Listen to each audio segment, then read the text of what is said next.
public session, and just to advise members that they're welcome to use mobile devices as long as they're in airplane mode, and all devices are muted. This includes members' tablet devices, as they can connect to the Assembly Wi-Fi.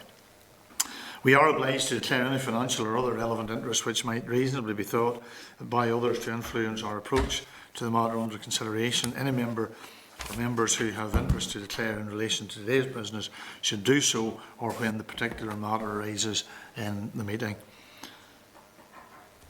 Can we have the agreement of members for the informal deliberations on the Justice, Sex Offences and Trafficking Victims Bill to be reported by Hansard?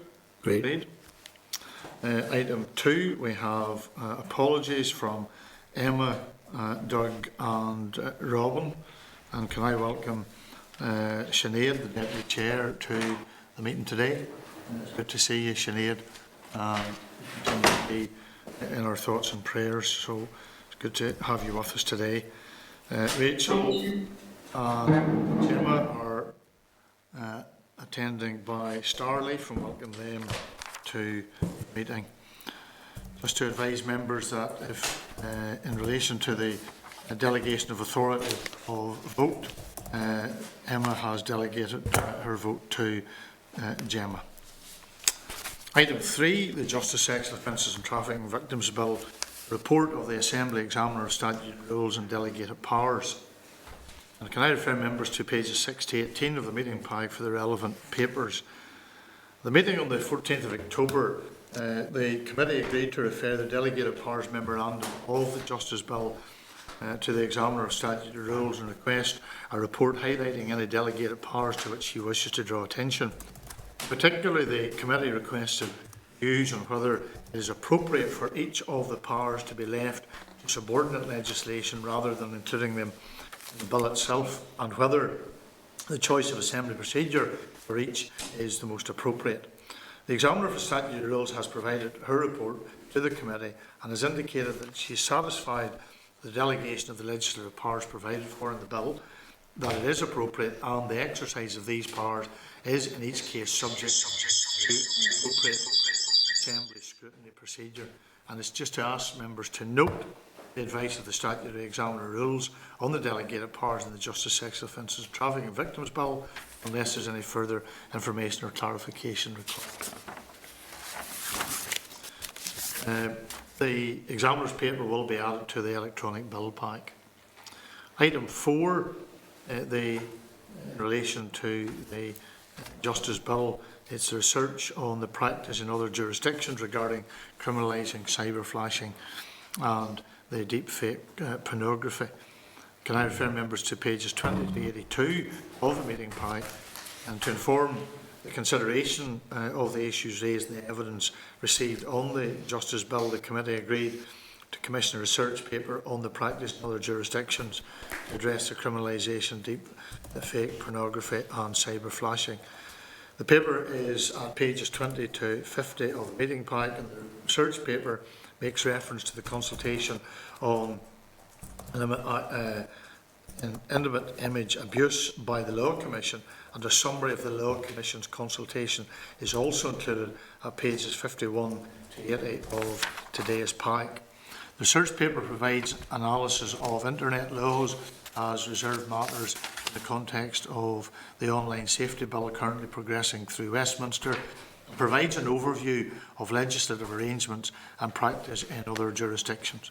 And it's just to ask members to note the research paper, which will inform the committee's deliberations, unless any members any further questions or requires any further information. As is the case with the other paper, the research paper will be added to the electronic bill pack on the bill web page.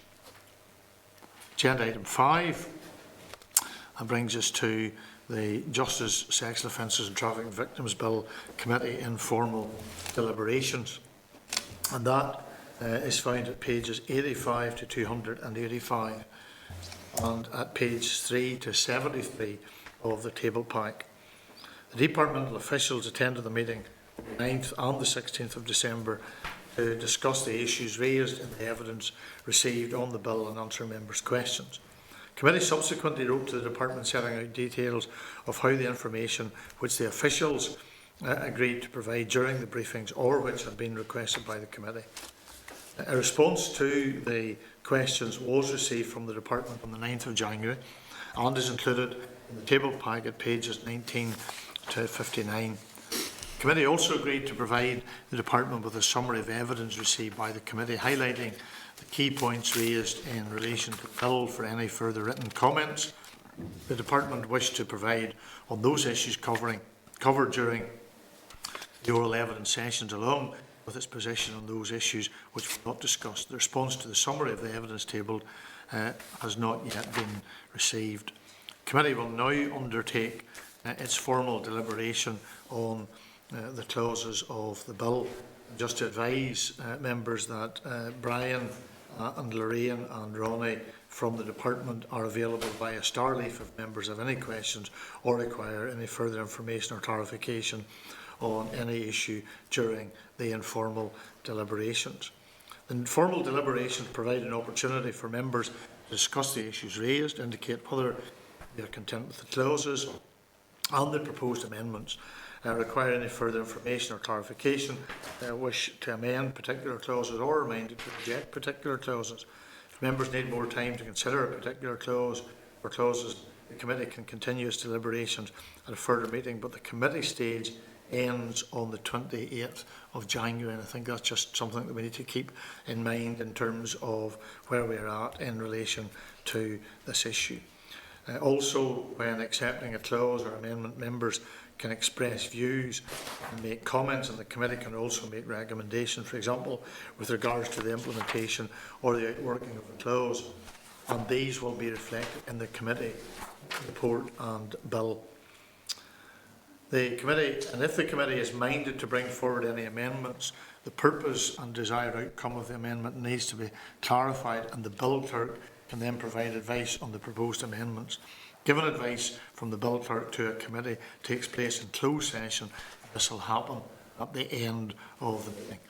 The normal practice would be the right to the Minister of Justice asking whether she accepts the proposed change and will table an amendment before the committee prepares its own amendments. But given the limited time to complete the committee stage of this bill, any committee amendments can be progressed in tandem with the committee writing to the Department on them. We'll now work through the bill, and before considering the amendments that the Department has outlined, it intends to bring forward. The Clerk's paper at pages 3 to 18 of the table pack sets out the purpose of this session and the key issues that the committee may wish to consider during deliberation. So I trust that we have all of those pieces of information in front of us, and with that being the case, then we will move to the formal consideration of the bill. Part 1, the sexual offences. Chapter 1 is the criminal conduct, which covers voyeurism, additional offences, sexual grooming, pretending to be a child, and the miscellaneous amendments to the sexual offences.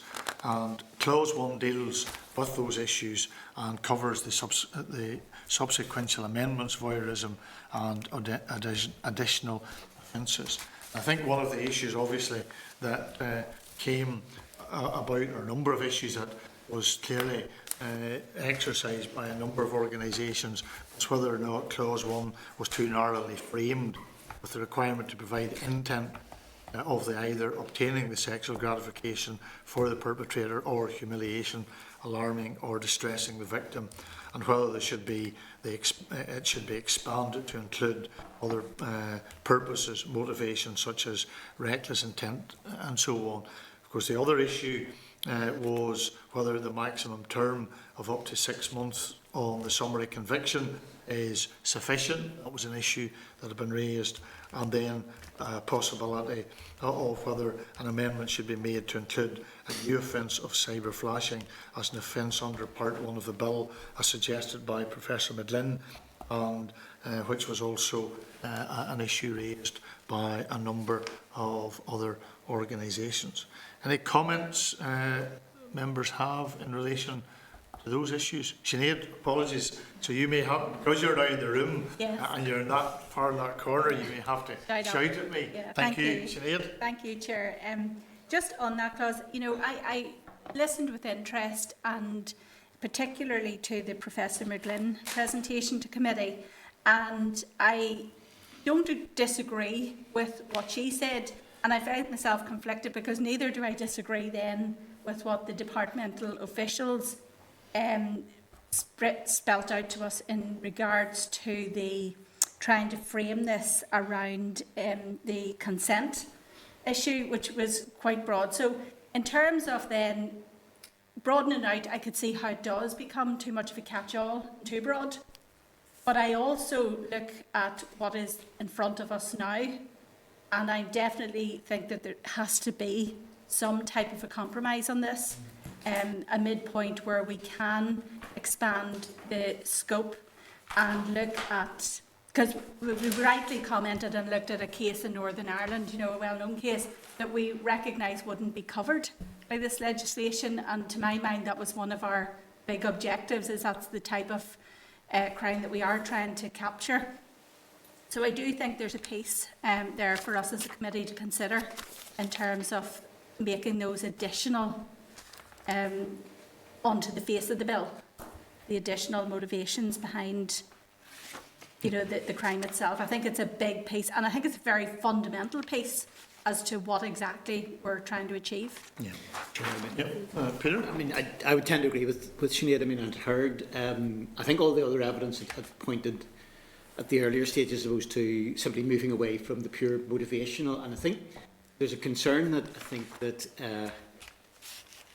you know, I would have a little bit of concern that always with the motivational side of things is it's additional element of proof of, you've got to prove that motivation. And I suppose one of the things I suppose we all share, I suppose, a level of concern is that where you have victims of sexual violence, or indeed in this case, you know, in terms of the voyeurism side of things, that there's sometimes a reluctance of victims to come forward. And part of the reluctance, I think, is then motivated by, you know, will we see a conviction arising out of this? And that suppose cuts as two particular dangers. One, I think it can then creates a certain level of cold house sometimes for victims, and they can get a feeling of uncertainty as to whether there'll be that product at the end of it, and consequently, do they put themselves through all this simply for no...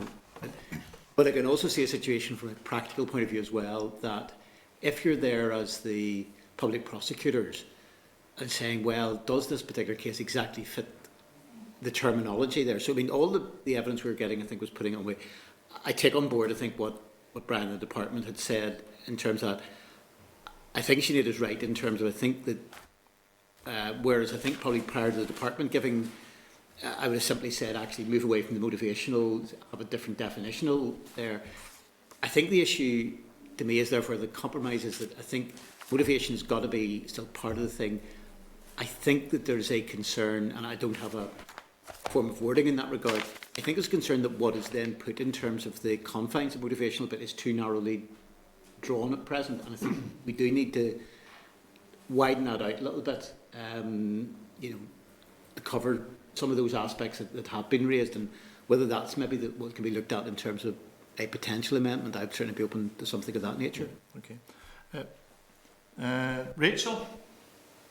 Thank you, Chair. Yeah, and just to reflect what has been discussed on Clause 1, I suppose, not that the clause as drafted doesn't cover a wide range, it does, and I fully appreciate the department's response to the committee on this, but I do and still do think that Clause 1 is too limited in terms of, and does offer a defence. Now, I appreciate the department's response and quoting of the PPS, but I think we've learnt from and read submissions that that's not always the case, and to have that kind of banter or group bonding defence there, although it's not specific, it is there and it can apply. And I do have to question, how can you prove humiliation, alarm or distress if the victim alongside the defensive banter exists? You know, so it's just, if that, and you're still having to prove an intent there. So I would certainly welcome the wider piece of work that we do need to do on consent, and that indeed is a Gillen review recommendation that must be done, but it is a large scale piece of work, and I absolutely appreciate that changing the whole intent of clause 1 and whether or not it's based on consent or not, and I appreciate that people have asked us to do that, but I do acknowledge that is not going to be possible just for this one offence, or these two offences of upskirting and downblising. But I do think we need to expand one to include other purposes of reckless intent without sort of expanding it too much into consent, and have that in there to try and cover the examples that we unfortunately do know about, that we've seen, and also just to try and find that, I suppose, that middle ground between what we know we kind of need to get to the ideal place, but what we have at the moment. And certainly I would welcome the committee looking at an amendment on that. And I think too, in relation to that, I think those of us who had the opportunity to have a discussion with a victim of this particular crime clearly was left in no uncertain terms that if this piece of legislation had been in place, it's quite possibly that the person would not have been convicted. It may have, so I think that certainly gave us a lot of food for thought. The other thing I would just say, so that we're trying to be as broad as we possibly can and being fair to the department and to the organisations, if I remember right, one of the things that the department said was that their legal advice was that this was sufficiently wide.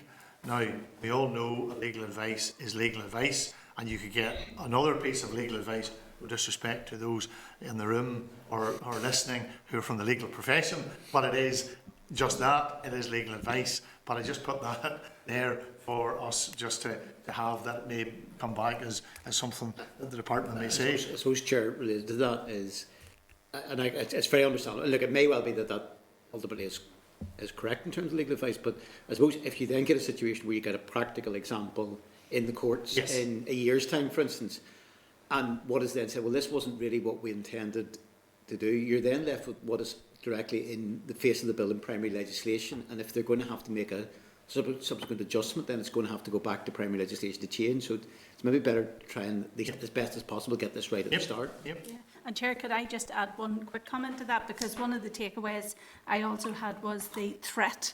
Is threat pinned down here? I'm not sure that it is, but it could have the same effect. Yeah. So, I suppose as a committee, if we could satisfy ourselves that threat to publish something or fake images was also... Sinead? Yeah, no, thank you, Chair. And I suppose, what I'm mindful of, and I think what we all should be mindful of when we're considering these clauses in any potential amendment is, while yes, some of them need work, what we don't want to do is broaden them out too much that makes them unworkable. We don't want to end up in a situation where the department says, well, to hell with that, we're going to pull this. So, but saying that, I think we're stuck in a sort of catch-22 here, because we can't remove the need for proof, or the need for a proof of motive, because that's an integral part of any criminal offence. However, I do agree with comments from other members in terms of perhaps the need to look at some sort of way that this can be broadened out, because while the motives might not always be to cause harm or to cause distress, very often that's the result of these actions. So I think we need to sort of strike a fine balance here of making sure that we encapsulate all the possible outcomes of this offence without leaving ourselves open to maybe the department saying we just can't do this and therefore we're going to pull it. So as I say, we're very open to looking at how we can do that. Okay. Any other? Rachel? Thanks, Chair. Sorry, it was just to add in about cyber flashing. I would certainly welcome a discussion on having that in this clause as well, as recommended.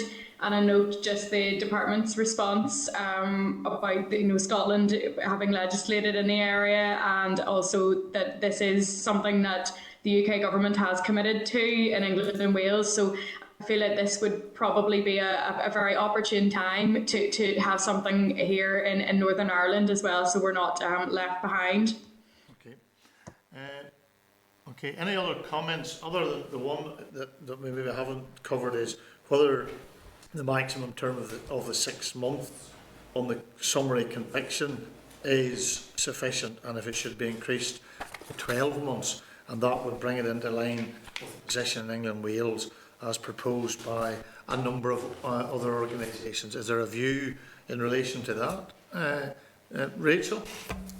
Thanks, Chair. And just to come in on that, I wonder even if we could ask the department officials who are listening in today, is there any unintended consequences of that? And by this, I mean, I know that in England and Wales that those provisions actually haven't been commenced, so it is 6 months. That's my understanding of that anyway. But if we were to put it up to 12 months, does that necessitate then cases that are either way going to the higher courts and then not being heard in the magistrates' courts? I'm just want to know the practical implications of that, given that it is, yes, it is 12 months in law, but it's not commenced, and it is 6 months, and how that actually works then within the court system if we were to put it up to 12 and commence that. If you could, can you hear me? Yes, we can, Brian. Thank you. Yes. Good enough. Okay. Well, to be honest, there's no unintended consequence I could see, in the sense that, in fact, there are a number of other offences which do attract a 12-month rather than a 6-month line, and indeed, actually, there are a few hybrid-type cases which can go up to 2 years. That being said, I think the department stuck to the 6 months because when we look at the wide range of offences which we cover, one of our responsibilities in government in Northern Ireland is actually to give advice on the proportionality of offences, and we look at them compared to other equivalent type offences to make sure that you aren't finding sort of anomalous situations where one act in one area might actually get a much different sentence from another area. It's on that basis we went for the 6 months. Now, at the end of the day, the committee could certainly go for 12, but at the same time, it would seem to be, it would put it out of alignment with, in fact, equivalent offences, and that's my responsibility, is to give good advice about what constitutes proportional sentencing, and it's on that basis I gave that advice, and that's why it's in. Okay, thank you. Thank you for that, Brian. Okay, members, any other comments in relation to Clause 1? So I'm sort of trying to take a view that we would have a possible amendment in relation to the issue of the consent, the cyber flashing, but obviously taking the comments by Brian as whether or not they want to do anything in regards to the 6 or 12 months. Okay, can we just pause that there and then go to Clause 2? Chair, could I just make that one comment again? Sorry. Sorry, just to satisfy ourselves about the threat to publish, if we as a committee want to take a view whether that is covered. Okay. Chair, I think where that interrelates as well is that if I'm sort of reading things correctly, there's maybe a little bit of nervousness about going the whole hog. Well, I think there's a reasonable argument for it, going the whole hog to shifting it from motivation to consent issue. But I think where perhaps the compromise bit is to look at a slightly wider range of motivation, and I think that comes also to the threat issue as well. I mean, I can see real life examples of where, and see a real possibility of where a threat issue could be, and I think we'd want to make sure that that was fully covered, I think, as part of that, and that may be something that where, to be on the safe side, it maybe needs to be, and if we are looking at a slightly wider motivational side of things, I think that maybe something that maybe needs to be explicit on the face of the bill rather than just even getting a ministerial assurance, for instance, on that basis. Rachel? Thanks, Chair. Just on that point, I totally understand that. Is that not something that is covered then in the departmental amendment on threats to disclose, or could it be looked at there? Brian, would you want to comment on that? It could be covered in a couple of ways. One, on that threat to disclose, it could certainly be there, but also actually on when you have motivations. It's inconceivable that anybody threatening, if they're undertaking a criminal act of taking the picture or acquiring the picture, that is one issue. If they threaten, any threat to disclose would inevitably generate issues about distress, alarm, on the individual, and that would actually also make it a criminal offence. So on the face of it, I find it hard to see how it wouldn't be covered. And we think, yes, just to add that we think this type of behaviour is less likely to involve threatening behaviour because it's more opportunistic in how someone behaves. The threats to disclose relates more to partner relationships where there could be a sense of coercive control. So we think that's covered with the threats to disclose. I know there's variations in terms of consent, where in threats to disclose the person has to consent, to the actual image being taken. It's the disclosure that they're not consenting to.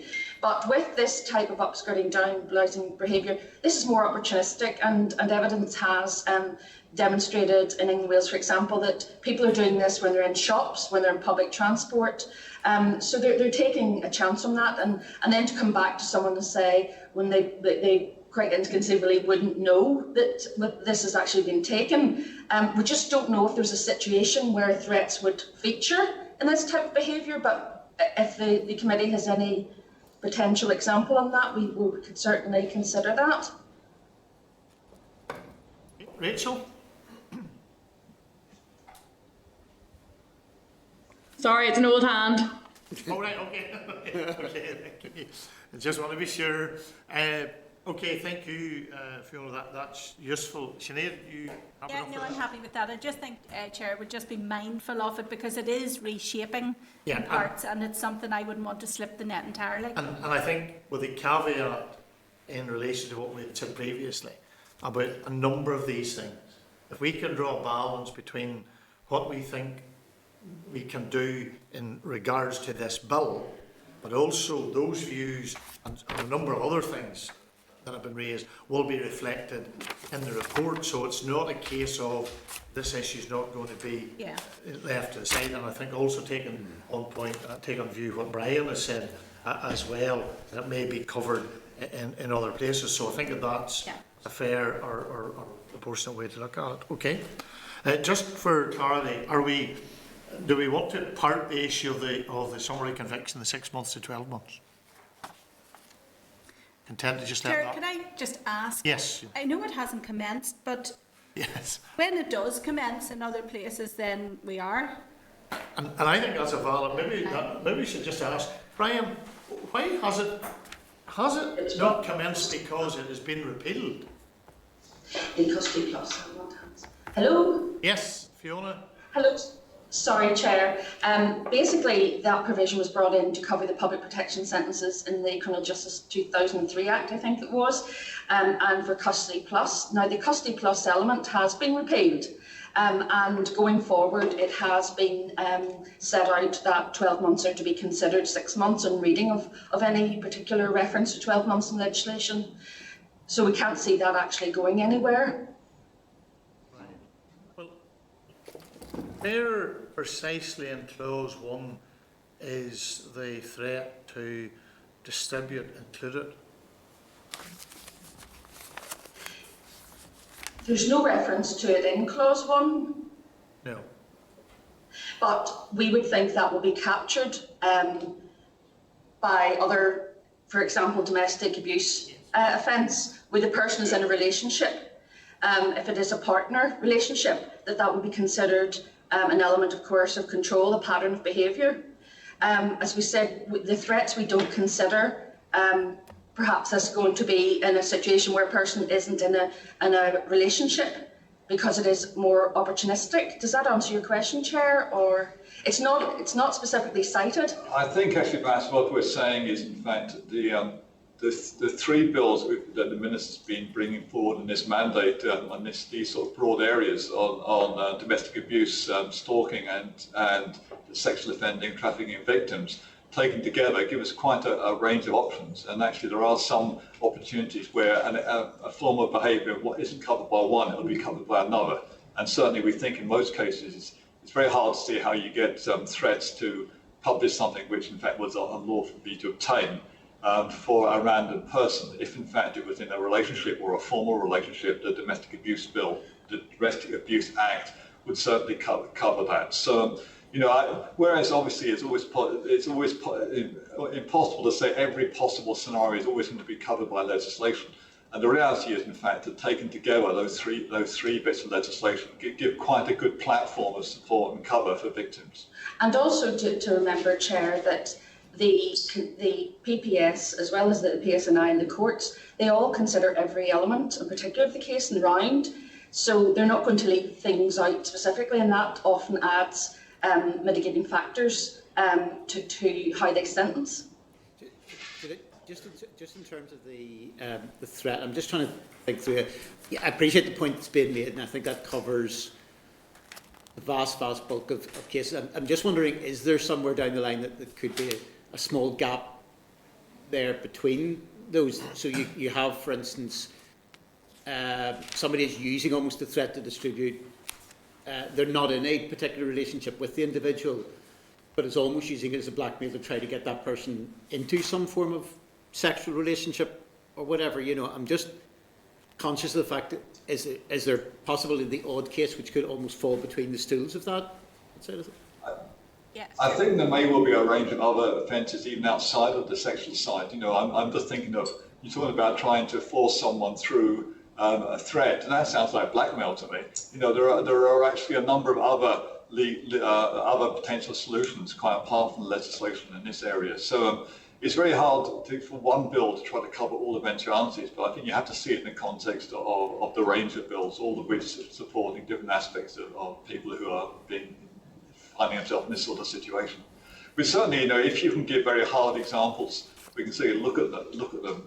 But certainly, I am very conscious it's quite late in the day, and to be honest, I'm also quite conscious that the Law Commission is going to be reporting later this year. There could well be new legislation in the next 2 to 3 years coming out of what their conclusions. And I'm sure this is an area we'll look at again in more detail. And certainly, as I think I said at the last meeting, our aim wasn't to wait 2 or 3 years to see what's happening before we do anything. We think this bill will give immediate relief to a number of people and actually improve the cover. But I think this is an area which we undoubtedly will be revisiting in 2 to 3 years' time, or in a few years' time, once the Law Commission is reported and we start to see what comes out of that. Okay, Rachel? Sorry, Chair, chiming in again. I'm just wanting to pick up on the threat to disclose. I don't know if maybe just my reading of this. In clause 1, 2C, and the person A commits an offence if, and this is just directly quoting from C, A does so with the intention that A or another person C will look at the image. Would that cover threats to disclose and distribute? Well, that's in as well. That's in the clause 1 as well, in terms of what we see, the recorded image beneath the clothing of the person, under record, the intention for the person taking it or another person to look at the image for the purposes of the sexual gratification and or to humiliate, alarm, distress. The same for the Well, I think in both areas, clearly, if someone takes a picture with the view of passing somebody else to do it, or that would certainly be covered by it. Now, a threat is slightly different. But at the same time, in fact, it's hard to have a threat without actually having admitted you've actually committed the offence, or in fact there's an offence has been committed. So in fact, it would be picked up to that degree. We are adding threats to disclose into the particular provision, and we consider that important because there has been that this is in other parts of the UK and Ireland and will be out of kilter, but also we consider that would be more likely to be in those relationship type situations, and someone threatening to do that is very distressing on the victim. And I appreciate in terms of the relationship things. I'm just trying to cover ones that are not covered by domestic abuse, and the Domestic Abuse Act is quite specific. It covers a certain amount of relationships, and it has to be done on 2 or more occasions. That's the makeup of the offence. But in terms of if the committee were wanting to cover sort of threats to disclose offences of upskirting and downblousing on this one, under 2C, with the intention that another person C will look at it or share with another person C, would that could cover that? And I'm not even if we don't need to perhaps amend primary legislation, that could be covered then within the EFM, because it is there's a third party involved in this in 2C. There's an element of sharing that, MHS. The threat, it would be slightly different in that, you would be threatening someone, you're saying to that person, well, I've taken this and I'm going to share that. But yes, if they're already doing it, they could be doing it for their own purposes, they could be doing it with another. So there's an element of sharing there. It may also actually be that even on the stalking legislation, that could be picked up as that essentially you could well say this would be threatening or abusive behaviour, to threaten to do that. And if it actually has the stalking legislation, don't see if the behaviour be likely to cause a reasonable person to suffer fear or alarm. And it could well be that that it could be picked up there as well. So I think our view would be it would be reasonably well covered. But of course, like all these things, it would be tested in the courts, of course. Thank you, Chair. Thank you. Okay, members, can we then move? Chair, can I just make one quick comment while it's in ahead? In terms of then, I appreciate the commentary that was made about the domestic abuse settings, and that you would lean into that. And the other settings I was thinking of were a work colleague or somebody at a university peer. But then if we go into, and I can see, Brian, how you mentioned then you're talking about perhaps blackmail, and there's other legislation to cover that. Is there a danger then that the same offence leaning into two pieces of legislation could have very different outcomes? So if you were using the domestic abuse setting, it would have to happen twice, as opposed to blackmail, where one offence then would be considered as an offence by itself? Or is this an opportunity to use this piece of legislation to make sure that the offence is greeted with the same outcome across our legislative?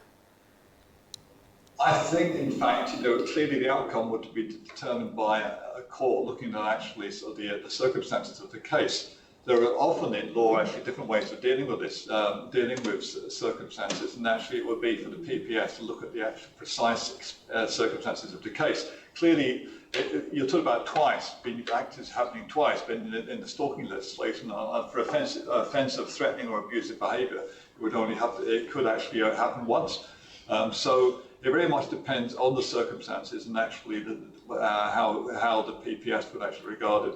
It's not unusual for actually there to be more than one route, and certainly the sentence or how the court would deal with this, whereas you may have different maximum sentences. Of course, the court will look at it in the circumstances of the case, and the maximum is not a minimum.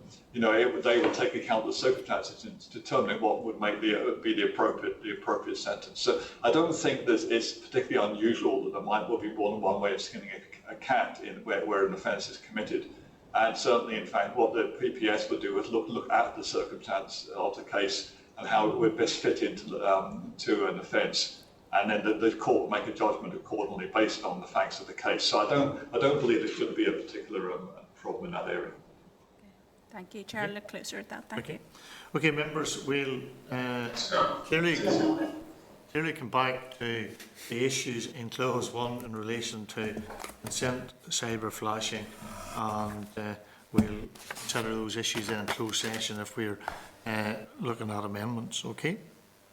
Okay, that takes us then to Clause 2, which deals with the sexual grooming and the pretending to be a child. The key issues raised in relation to this clause are detailed at page 7 of the table pack, and of course some of the issues that come up here was the rationale for the requirement to prove that a person is communicating with a child with intention of subsequently committing an offence, and I think that there's maybe a need to also address the issue that was raised. I think it was the PSNI in terms of the peer-on-peer abuse of that particular issue. I think those were two issues at least that members had received commentary on. Any other comments that members want to make in relation to clause 2. Please indicate. Let's revisit that issue in relation to the PSNI said about clause 2. A potential legislative gap remains as the provisions do not appear to address the increased incidence of peer-on-peer abuse of this nature, given the requirement for the individual to be 18. Provisions could ensure a balance between recognition of where there has been abuse and exploitation against where images have been provided consensually and without coercion. So, Brian, do you want to comment on that? If I can work and make sure I've understood the point correctly, if they're talking about peer on peer or children on children, I expect this clause is specifically focused at actually adults masquerading as children to give them some potential advantage or some capacity to create abusive situations. So I'm not quite clear what. Perhaps you can elaborate a bit more on the issue that you're concerned about, because I'm not sure I fully grasped it. It was what the police had said in relation to this issue, where they said. Chair. Sorry, Chair. Yes, go ahead. Just to say, yes, we're conscious that there will be particular circumstances where young people will prey on young people under the age of 18, but there's a range of interventions that are used to work with those young people doing that.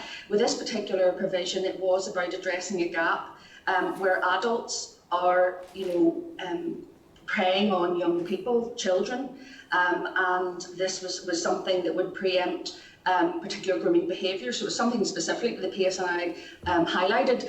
The particular piece that they did or issue that they raised during their oral session, that's not something they've raised with us before. It's the first we've actually heard of that particular, but we do concede that these types of activities do occur, but we were satisfied that there's interventions to deal with that. This is particularly about adults preying on children.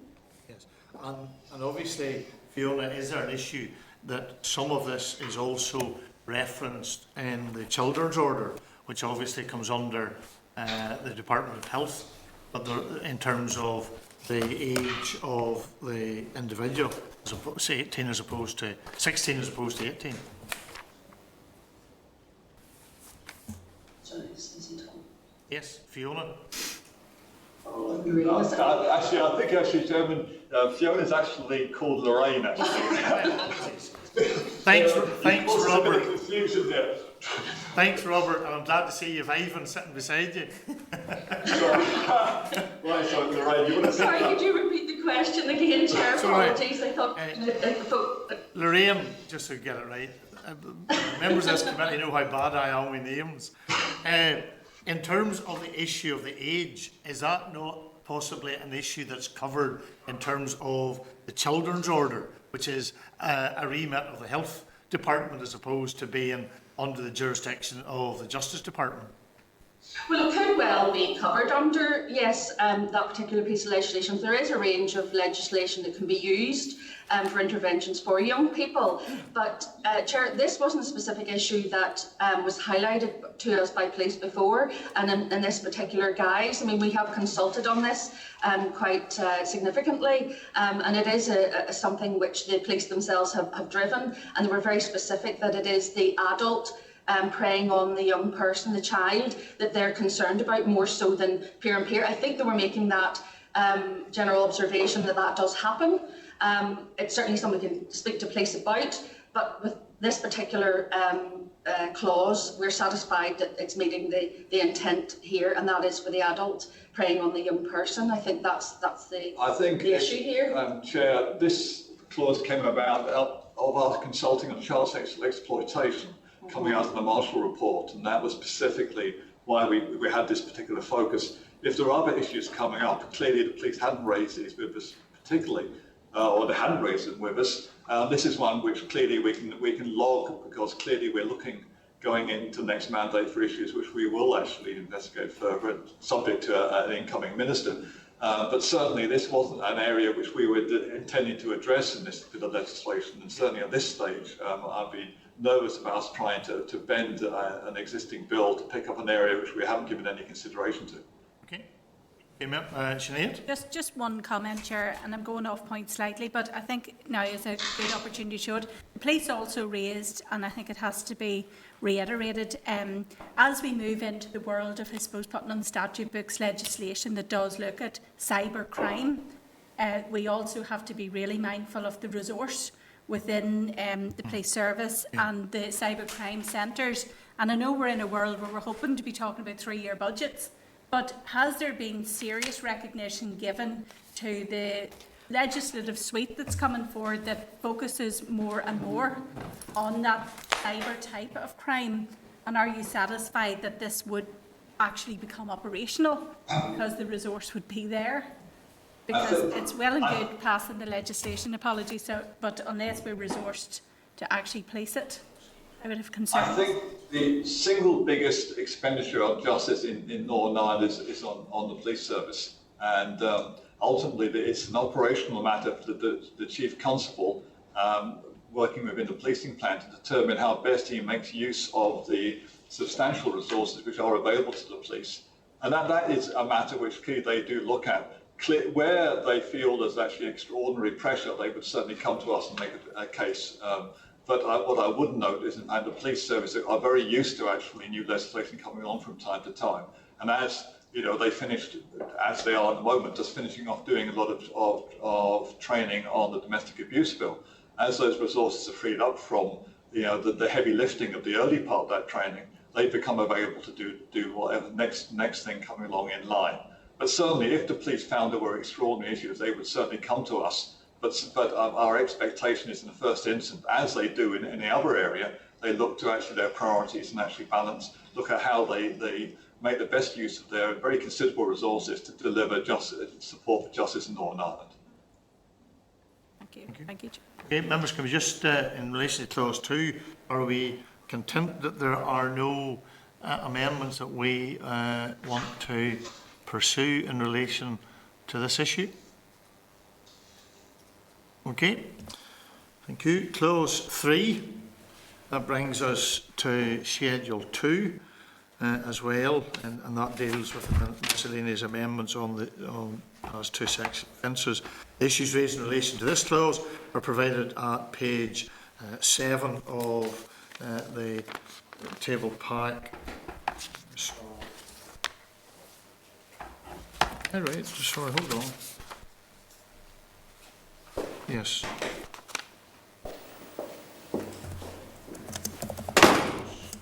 Clause 3. Yes, sorry, just apologies, I was misreading my own notes. I'm trying to read of 2 or 3 different notes here, which is a dangerous thing.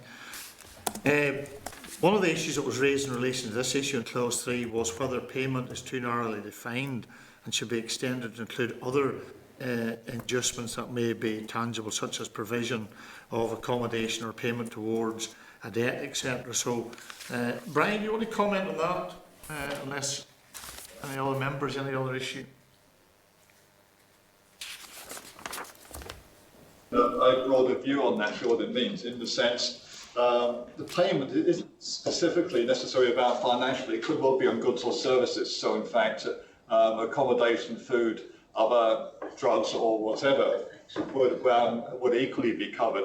I think intangibles such as affection are more problematic, I think, to try to legislate to capture. But certainly, I think where we're looking at this, we certainly didn't actually receive any particular issues in consultation up until this point about non-tangibles of that nature. And we certainly we haven't got any sense from talking to the police and PPS that there is a significant gap which needs to be covered. So certainly I think, the advice we've got from police and PPS would be very much when they look at actually payment, they wouldn't just restrict it to finance, but they would certainly look to it at payment in kind and other such advantages which will be given to in these situations. So we don't believe that there is a significant gap here to be filled. Rachel? Thanks, Chair. No, just on that, I know just certainly the NSPCC have been very vocal with this and others, and we've discussed this throughout the deliberations on the bill. But would there be any harm in adding in inducements, say, into the schedule just to cover that? Well, You know, would that do any harm to the schedule or clause 3 to make sure that that is covered? Well, to the extent that, in fact, I think our reading and understanding is that in fact, payments in kind, goods or services, as opposed to financial payments, are covered. Then what are you trying to cover? If you're trying to cover the provision of affection or something like that, that's quite hard. And I think elsewhere they've actually found it very hard to find a form of words which actually can fit that neatly into legislation. So be open to receive thoughts and advice on how we might do that. But in fact, that seems to be the significant issue. We're not necessarily opposed in principle, but in fact, it's just a practical problem about how do we actually legislate for that type of intangible. I think to just add to that, whenever we sought to make this particular amendment, it was to change the references to child prostitution and child pornography, and at that point we're bringing in live streaming element because of an unsuccessful case in interpreting recording of those images in England and Wales, so we thought we'll tidy that up at the same time. We haven't looked further at the main piece of provision which this relates to. We're mindful of what has been said. We're also mindful of what the PPS has said by way of general observation. It's not insurmountable in terms of drafting. It's just difficult to try and get all the elements. And sometimes whenever you are being prescriptive in legislation, there's the chance that you can leave something out, not intended. So I suppose for our part, we would have wanted to look at it more fully and consult and engage with others on what could be brought in under that particular definition, which would cover the elements that are of particular concern. It's just something we haven't researched or consulted upon and that sort of thing to bring something forward. So that would be our concern there, and just ensuring that by what we're bringing in, we're not leaving anything else out. The court does interpret legislation fairly widely.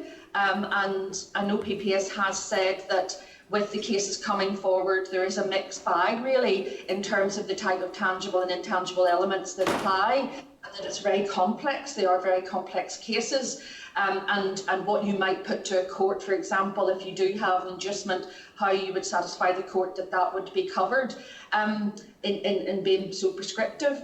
But that's where we stand, and in principle we're not opposed to anything being added to strengthen the legislation. It's just that we want to make sure that it's workable and that it covers its intended,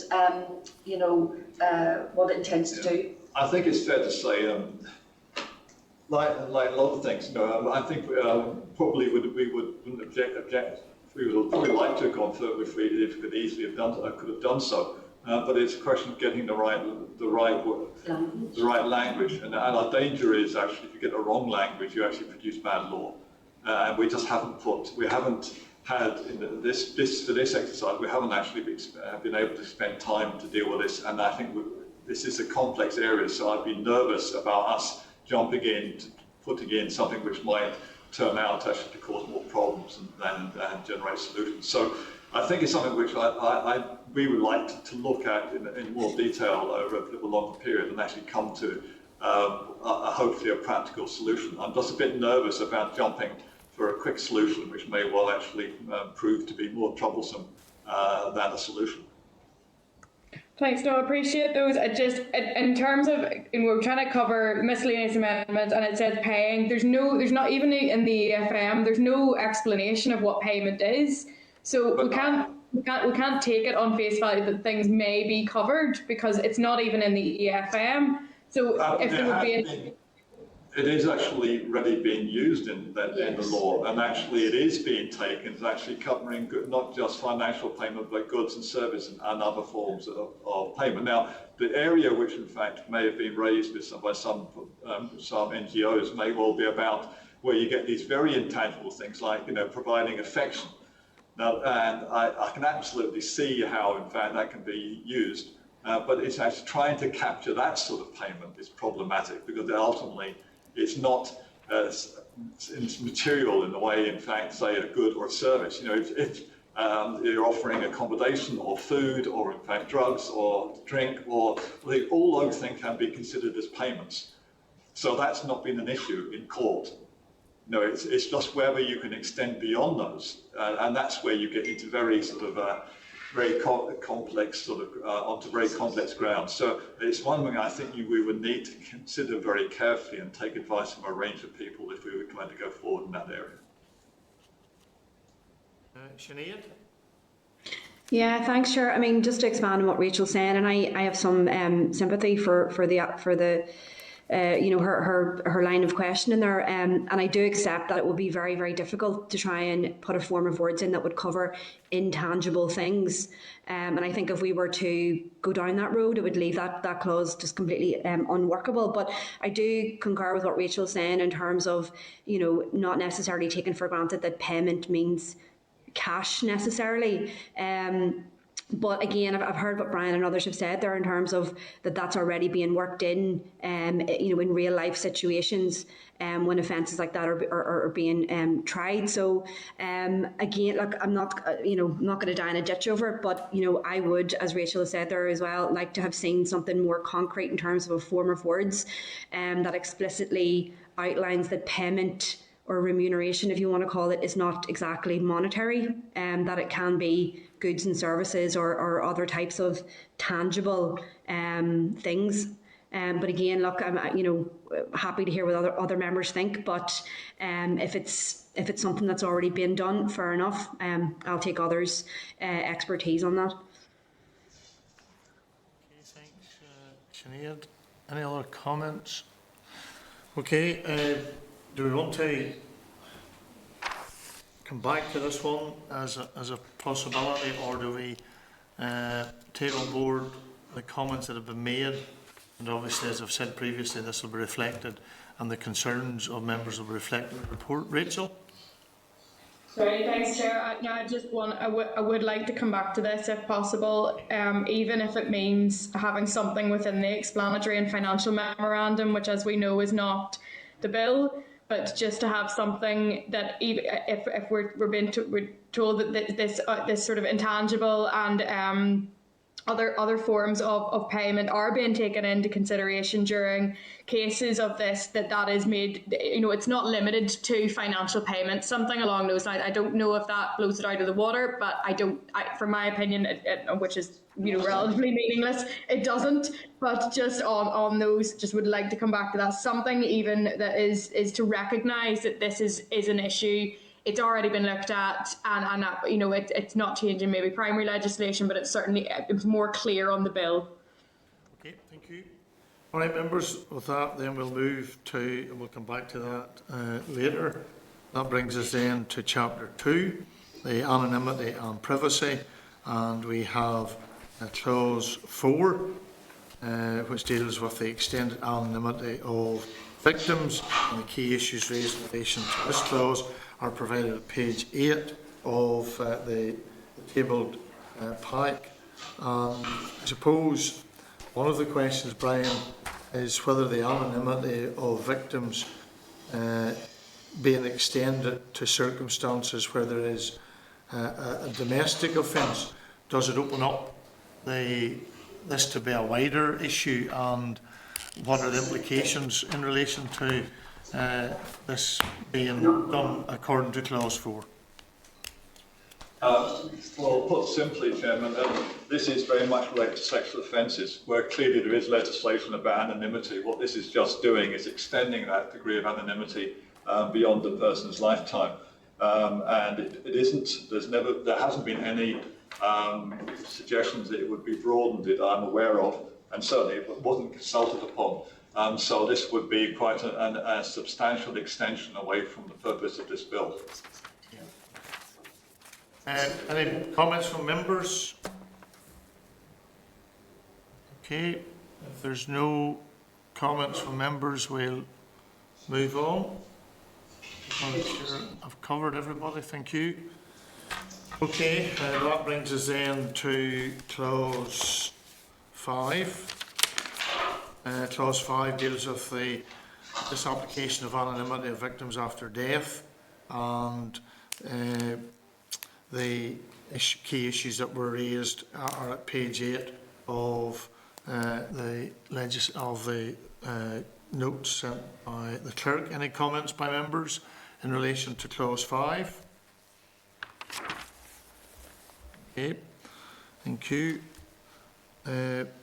Clause 6 is in relation to the increase in penalty for the breach of anonymity, again covered at page 8. And really, I suppose one of the issues there was whether the penalty of a level 5 fine or up to the 6 months imprisonment on both on the summary convictions is sufficient.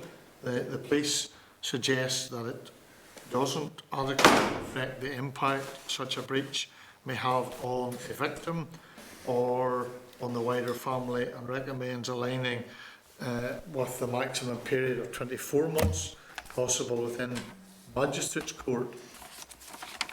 Any comments that all members have in relation to that? Brian, do you want to comment on that issue that was raised with us with the police?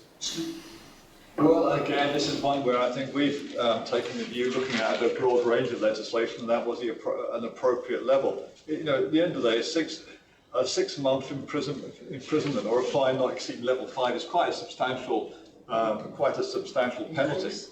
And I'm not sure these cases occur very often, actually, and certainly the aim actually is probably much more, in putting this into legislation, probably one more of prevention rather than cure, and rather to discourage people from doing it. But we're happy enough that the level of penalty is consistent with other similar offences. So in fact, we disagree with the police on this point. Any other comments from members? Okay, there's no other comments. Clause 7, and clause 7 deals with the special rules for providers of information society services, and there were no specific issues that were raised in evidence received in relation to this clause. So there's no comment from members. We'll move on. Okay, that brings us to clause 8. Hold on, Rachel, just check. Is this in relation to clause 7? Too quick for me. This is on clause 8. Sorry, are we on clause 7?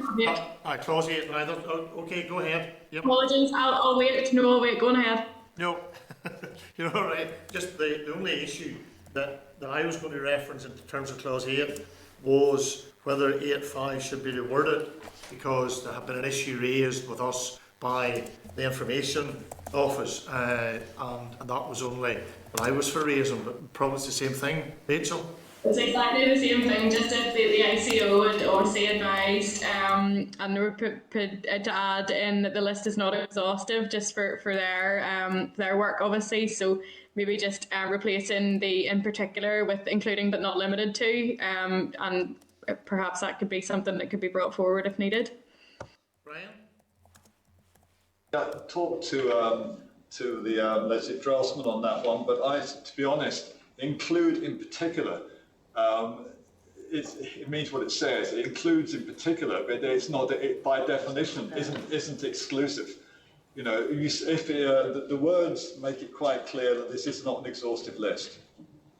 You know, if it said that this list shall comprise A to E, then absolutely, Rachel, I'd agree with you. But include in particular means it's pointing to highlighting a number of the key players. But include in particular means, of course, that in fact there will be others as well which aren't listed. And our aim there was to make sure that that list of 5 was seen as the totality of the list. You know, so the words have been deliberately put in by the legislative draftsman to achieve what Rachel was seeking to achieve. But I think, in fact, the wording is sufficient. I'm happy to talk again to the legislative draftsman to see to confirm that. But in fact, that certainly was our intent, and that was what I believe he's delivered.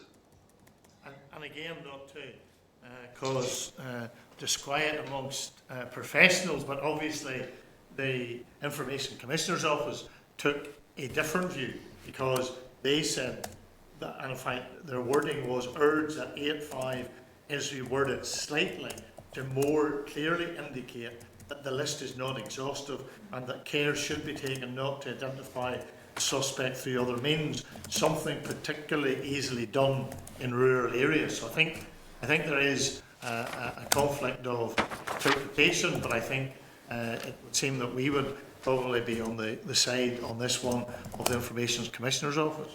Rachel? Thanks, Chair. Just if it is covered on the face of the bill, and maybe it's just a stylistic or a wording issue, perhaps then it could be added into the EFM just to make it clear that this list is not exhaustive. I don't think there'll be any problem doing that. It's far be it from me to try to jump in between the legislative draftsman and the Information Commissioner, but I have to say we very much rely on the expertise of the legislative draftsman when it comes to drafting legislation, and I know it wasn't our intent to make that list anything other than actually an illustrative list, albeit picking up some of the main players. So I think we can absolutely include that in the EFM without any problem. Okay, well without invoking the Minister, maybe at this stage, can we take it that there's a deal that we have it included in the EFM? That's a deal between us and you, Brian. It's up to you, go and tell the Minister. A provisional deal, insofar as I will obviously speak to the legislative draftsman just to make sure he's happy enough with this deal, but I'd be surprised if there's any problem. Yeah, okay, thank you. Okay, members, happy enough with that? Thank you. That was 8. That then takes us to there were no issues raised in relation to clauses 9, 10 and 11. Unless any other members have any other issues to raise. Chair, can I think was it the Women's Policy Group had suggested that they were requiring further explanations in relation to what one, Sinead? I think meaning of sexual offence in clause 8, sorry. Of clause 9, I think they were referring to, if it was my understanding. Yes, the Women's Policy Group need further explanation of the definitions. Just be interested to know what the department officials might have to say in that. Brian, do you want to comment? Clause 9. Could you just elaborate a little bit on what their point was, their meaning of the definition? Sorry. Yes, they just felt that the definitions as they were described, I suppose, were in part open to interpretation, and I'm not sure that there is any better example of those definitions being improved on. But I don't know if you'd heard, just to know if you'd heard that comment from them or given it any thought. Just be interested to know. No, these would cover the range of offences, sexual offences that are currently provided for. So it's just ensuring that they're all in line within the meaning of those particular pieces. Now, we know that there was some consequential elements that were raised by the PPS, which we're exploring with them in line with our lawyers to add a couple more to that particular list in terms of legislative references, but I don't really know what their issue is beyond the fact that these are legislative references related to sexual offences. Yeah, I'm not really in a position to speak for them, but it may be, Terence or yourself, it would be helpful just to keep on top of that piece of work. Yes. And we could certainly feed it back, and it might be that is sufficient to satisfy their concerns. Okay, thank you. Well, clearly, if there's anything missing, we're happy to raise that with us. But clearly, what we've done is worked with our legislative draftsmen, and our lawyers have gone through all the relevant legislation. We're revisiting this to make sure it's comprehensive. But the aim is clearly for us to pick up all the relevant legislation which is covered by the phrase sexual offence. So that's what we've intended to do, and we'll revisit that to make sure we believe it's comprehensive. We are doing that at the moment because PPS have raised a couple of consequentials that weren't included, which were repealed.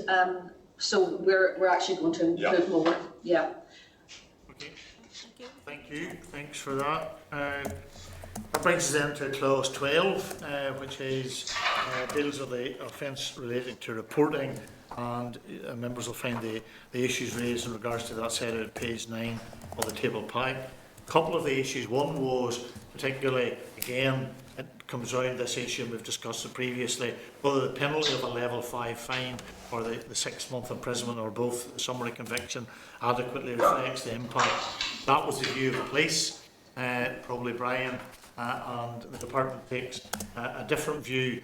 And the other one was whether appropriate action could be taken against internet service providers. But obviously that is a reserved matter, because currently there is legislation at the House, or the House of Commons in Westminster. So obviously that's something that we'll also want to pay attention to. But Brian, do you want to make any comment in relation to the level 5 fine or up to the 6 months? I need to repeat the comment I made earlier, that in fact we've actually looked at this in the context of other equivalent offences, and are satisfied it is of the appropriate level. And so on the reserve matter, clearly, if your report raises that, that can be flagged with. Just to highlight on the ISSPs, the Information Society Service Providers, whilst it's reserved, Chair, there is a requirement on the devolved administrations to work with the DCMS, the Department of Culture, Media and Sport, who are leading on this particular piece. They have responsibility for ensuring that domestic law is in keeping with the intermediary scheme across the UK. So they have asked that we specifically look to our domestic law. We're making legislation to make sure whether it comes within scope, which it does. And we have been consulting with DCMS on the narrative that's gone into the bill, and they're content. But it's to ensure consistency across the devolved administrations, even though it's a reserved matter. It's still a requirement under the UK government law. Yeah. Okay, thank you. Any other queries, issues, members? Nope, happy enough. Okay, thank you, and thanks for that, Lorraine. In relation to clauses 13 and 14, there was nothing raised. That brings us then to clause 15, which is the serious sexual offences exclusion of the public from court, and members will find the relevant information detailed at page 9 of the table pack.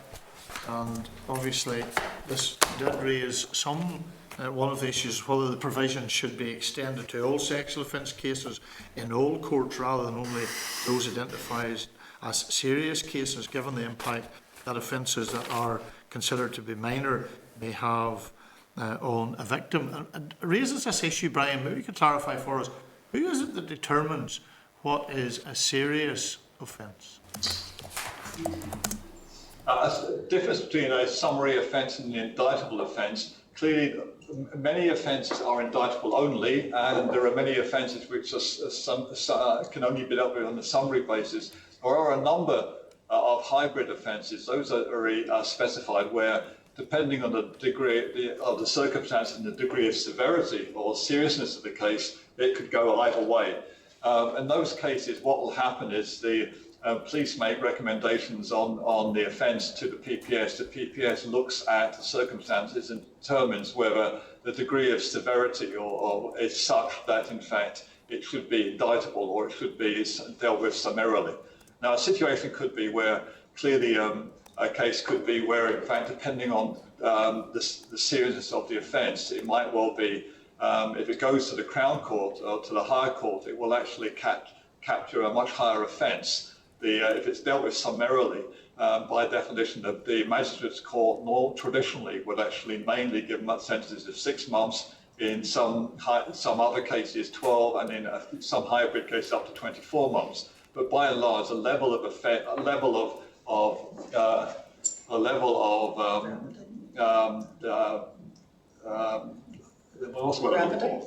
gravity of the situation will determine the sentence. And if it's actually a lower level offence within a range, it will be dealt with by the Magistrates' Court. That being dealt with summarily, it won't have a jury. normally. Whereas, of course, clearly, if it goes into indictment, clearly it will actually have a jury case. So PPS will look at the circumstances to determine how serious the case is, and on that basis, where you have those hybrid offences, it has a choice depending on it. Now, clearly, many cases like murder, rape, other things will always be dealt with on an indictable basis. But there'll be other cases where you could have quite a range of behaviour, which in fact means that the PPS will make the judgment call. Okay. Can I make one comment? Yes, Sinead, yes. Thank you, Chair. Chair, I just want to ask the question, I suppose. The earlier clauses where we looked at strengthening anonymity for victims, and then in this clause we talk about the exclusion of the public from a trial, unless, and if my reading is correct, unless the victim is deceased. Is that correct? So I'm just wondering, is there a bit of a contradiction, or has that even been considered? That there is a bit of a contradiction there in some regard?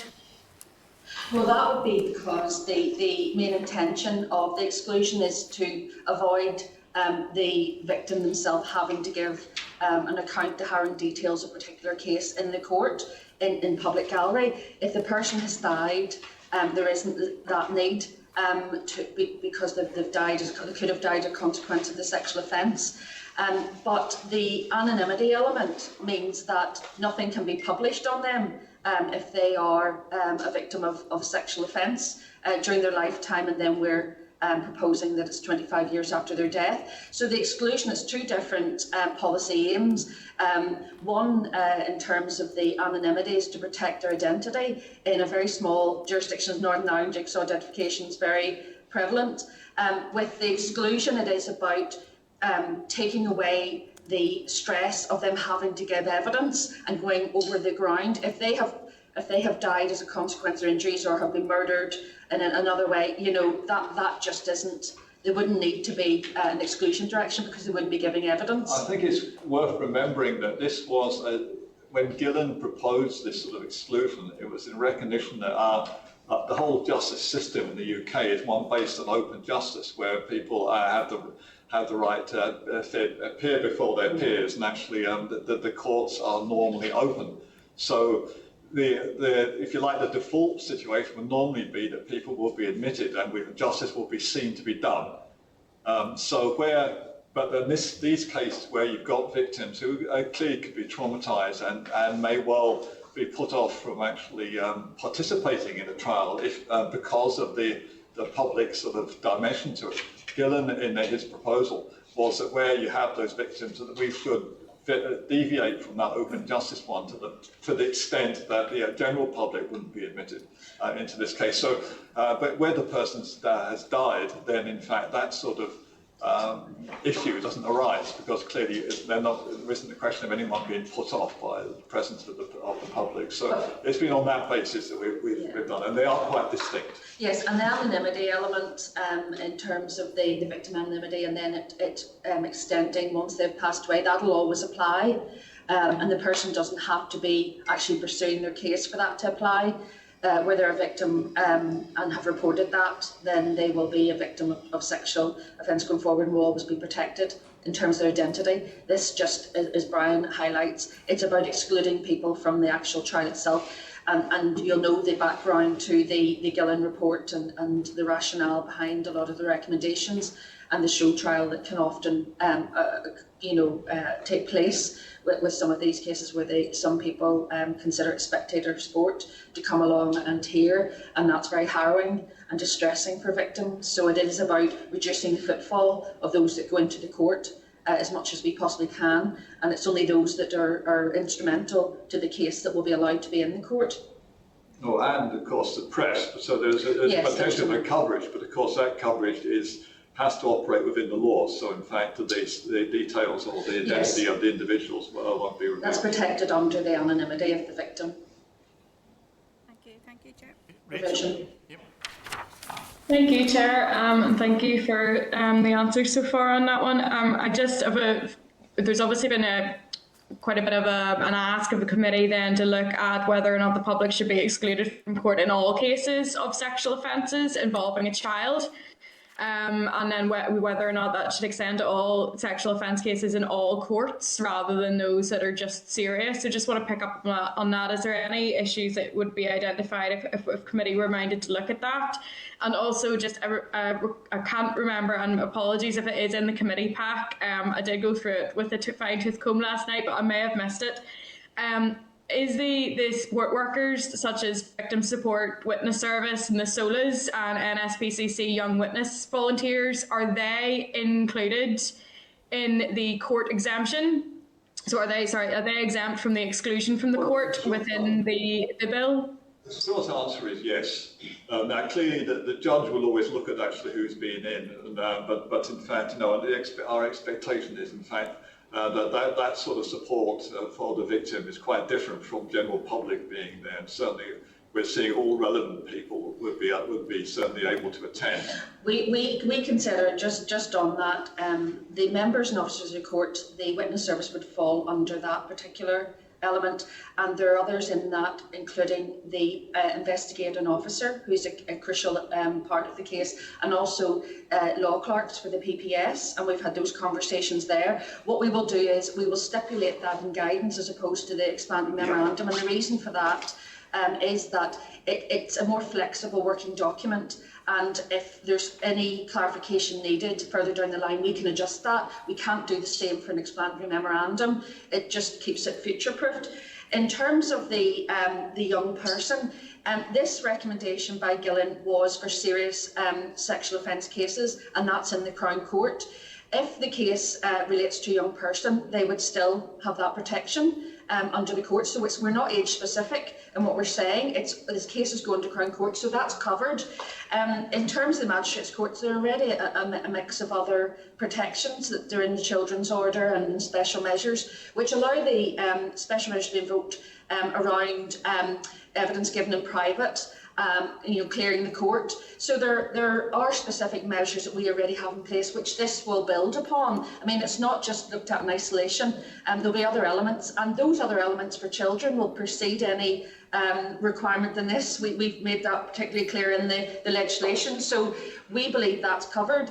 There will be the committals. We're not including to Magistrates' Court with committals, but what we will do is we will seek to implement the time when the committal legislation has been brought forward. So there's no gap there, because there are cases brought to the Crown Court. Obviously, that goes through the committal process, and we wouldn't want to create a gap in what we're trying to achieve. Yeah. And similarly, what we're doing is, with our amendment, is extending it to the appeal court. So if that goes beyond that stage, then there's a potential for a person to have to give evidence at that level. Then we want to protect that as well. So what we're trying to do is safeguard their interests throughout the process, and we think those gaps have been considered adequately and they're covered.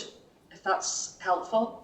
Yeah, thank you. So just to clarify, there would be guidance, this is into terms of the exemptions and exclusions from court, and the support workers. There will be guidance produced on this further to this bill passage, and that would include the likes of the sexual offences liaison officers and the NSPCC's witness service.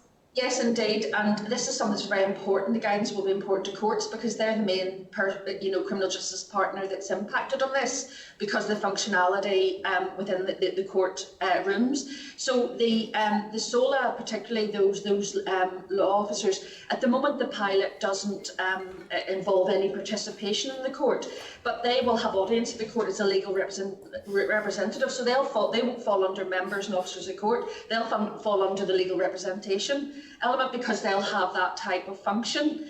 So yes, we considered that extensively as well. And the advantage of putting it in regulation as guidance is, in fact, we're conscious that, like SOLAs are fairly recent, they're being piloted. We've had a number of different people coming along. You get advocates of various sorts. Yes. So, it gives you the capacity, as things develop, we bring in new or different people to actually provide different support. It gives the court the capacity to accommodate them. So, and the members of the Officers Court will also include a prisoner escort. I mean, we've considered every eventuality. We were very, very careful in what we wanted to achieve in reducing the footprint and only having those that, available that needed to be there. And we worked at length with our legislative draftsperson in this particular piece to ensure that we weren't excluding anyone. And the guidance is ideally because it is a flexible document. As we move through, partners will let us know if there's any issue, and we will consider that and we can populate that. Yep. It's an easier way of doing things to inform the staff involved. Okay, happy enough for that, Rachel. I think that would be, for us, if we can have that clarified in the guidance, that would certainly be of great help, and I think that assurance is something that gives us some confidence that would address that particular issue.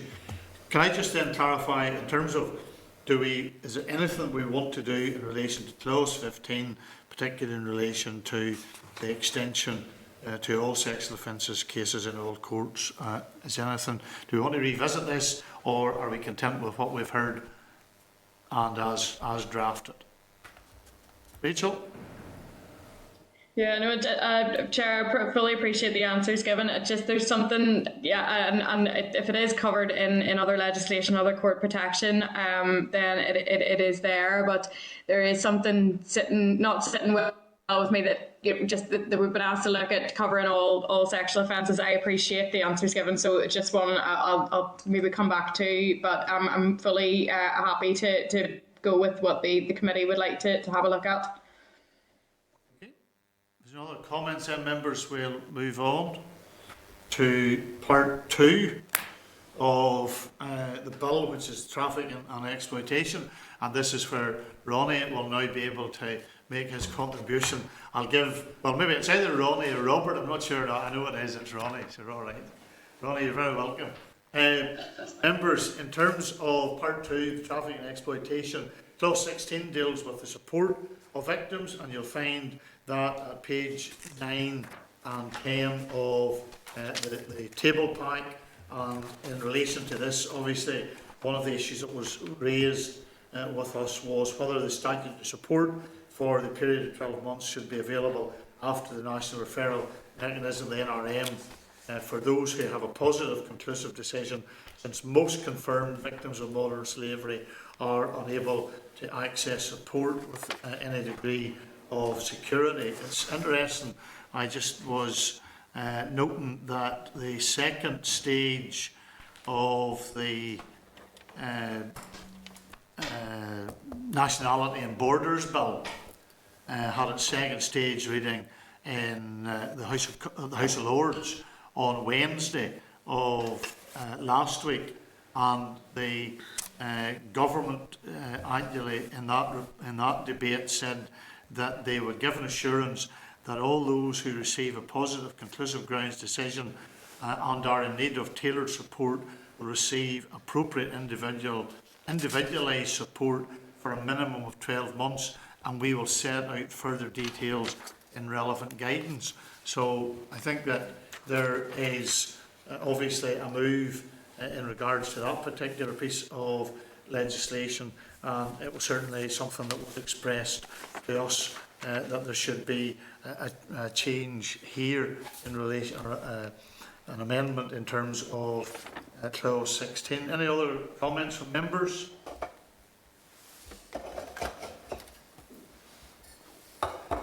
Rachel? Thanks, Chair. Yeah, and it just on the support for victims of trafficking, and I have discussed this before, but if there was any way of looking at having those who have received a conclusive determination that they're a victim of human trafficking and then are in that referral and have been denied it, then have received a negative decision, and are appealing it. I granted it is quite a niche and a small amount of people, but just to have that, if we can, and if there wouldn't, cause any massive issues, if we looked at seeking to put that on the face of the bill. I note the department's response to us in the table pack saying an amendment to the legislation would be necessary to change this. So that would be one that I would wish to look at on this clause. And I suppose as well on that, Rachel, to include the discretionary element as well, because that will be important as well. Yeah. Okay. So are we happy that we'll revisit that as an amendment? Okay. Agreed. Thank you.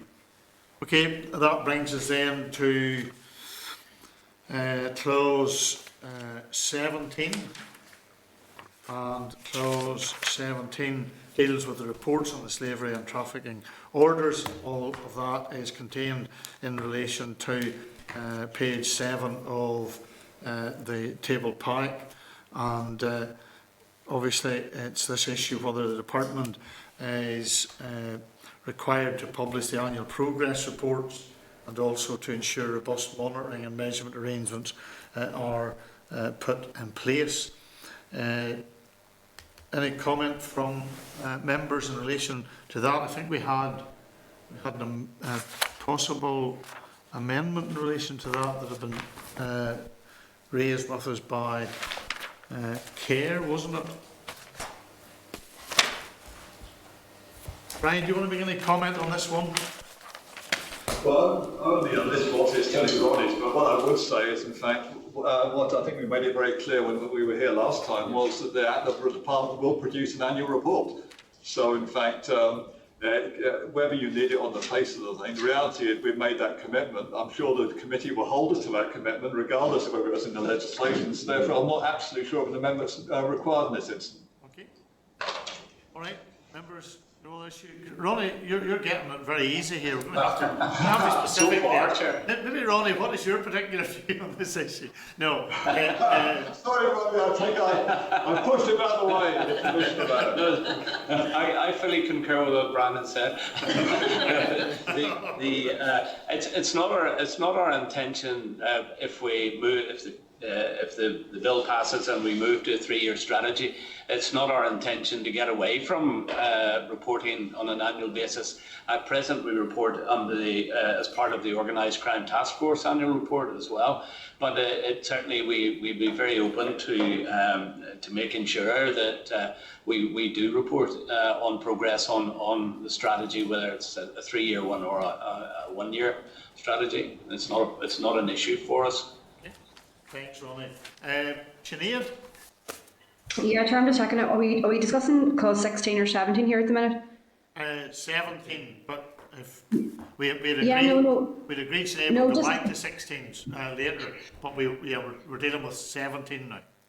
Yeah, no, that's fine. No, just in relation to clause 17, can I just, obviously I've missed the last couple of meetings there, but can I just check, the department are undertaking a consultation at the minute, is that right? And if so, what sort of stage of readiness are we looking at in terms of that? Okay. Brian?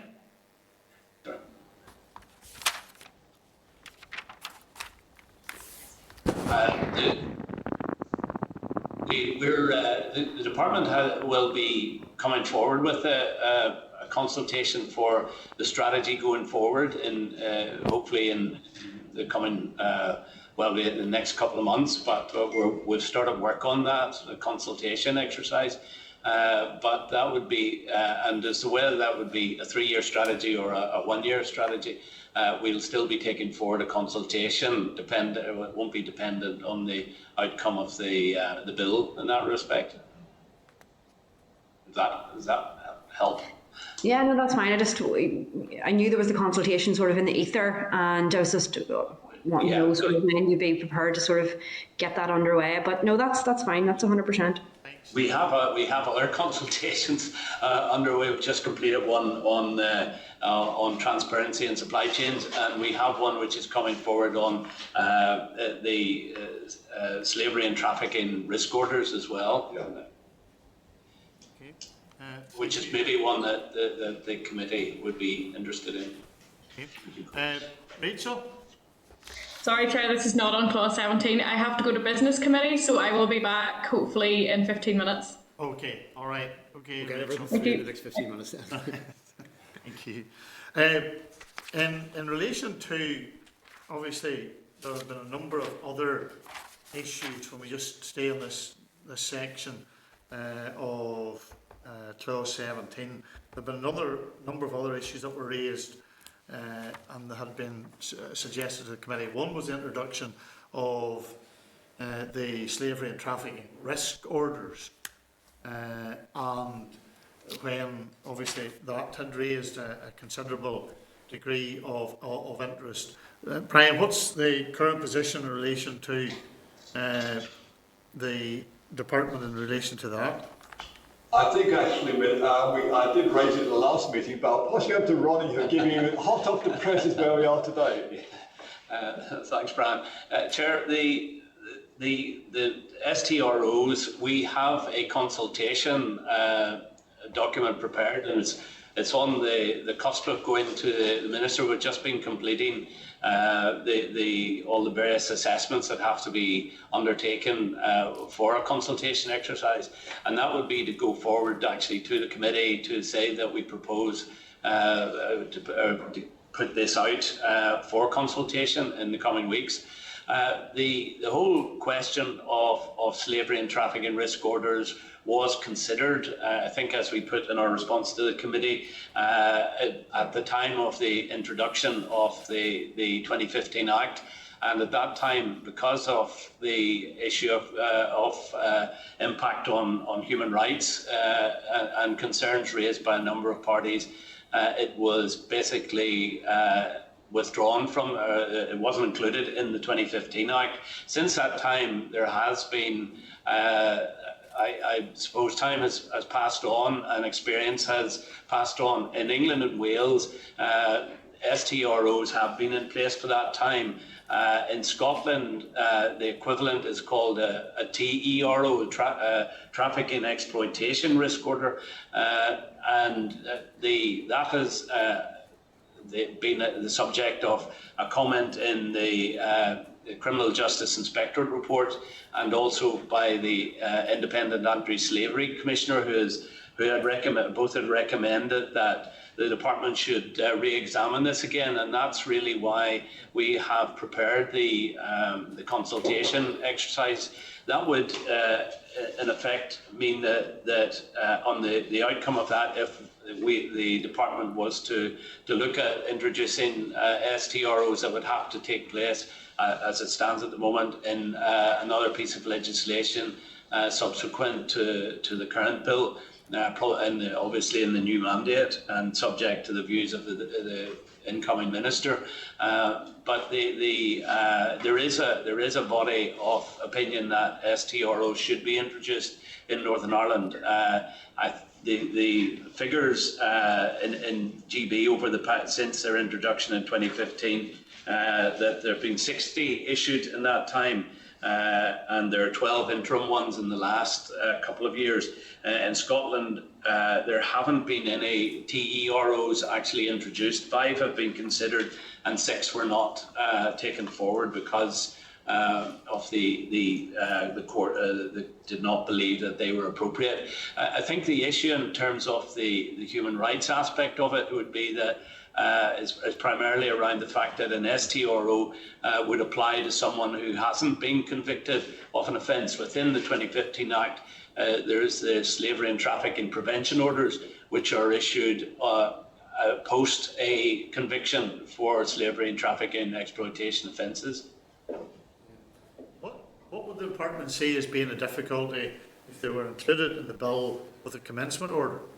So we go about this in a slightly different way, in that, and I take the point, Ronnie, you make in relation to you would require legislation, new mandate, but if we could if we accept, as I suspect is now the general consensus, that there is a place for the use of STROs, then if we put them in this bill with a commencement date or a commencement order in relation to, subject to the consultation. That means that the department is not constrained as to what it can or cannot do. It gives it the flexibility, but it means that it has the legislation, and all it has to do is then bring forward in terms of guidance or whatever. Would that be seen as a possible way forward in relation to this? Ronnie, maybe I might pick up. Chairman, I think we would be seriously nervous about that as an approach. Traditionally, when we're taking policy and legislation forward, there's a certain order of sequencing of how we do these things to make sure we get the law correct. And clearly, one of the purposes, an important purpose of consultation, is actually to test our views and thoughts and actually seek input from NGOs, individuals, and others to help administer to determine what the appropriate policy would be. Normally, once you've got that policy developed, then you put it to legislation. I'm not sure about developing what-if legislation in advance of that sort of consultation. I think that would be a significant departure from the normal approach, and therefore, actually, I think whereas I'm sure this would be done in the best of intent, I'm not sure it wouldn't be setting an unfortunate precedent for future legislation, which I suspect the Department and indeed the Assembly would be nervous about. Any other comments in relation to that from members?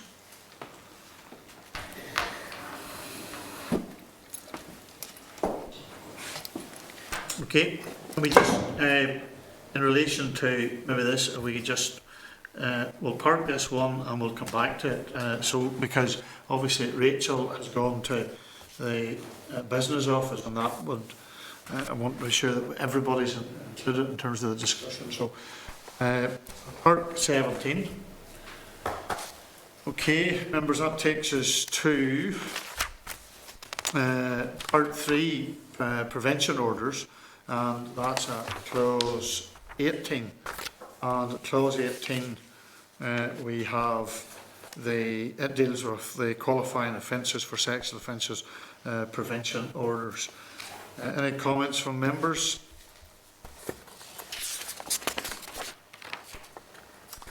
I'm going to see if anybody.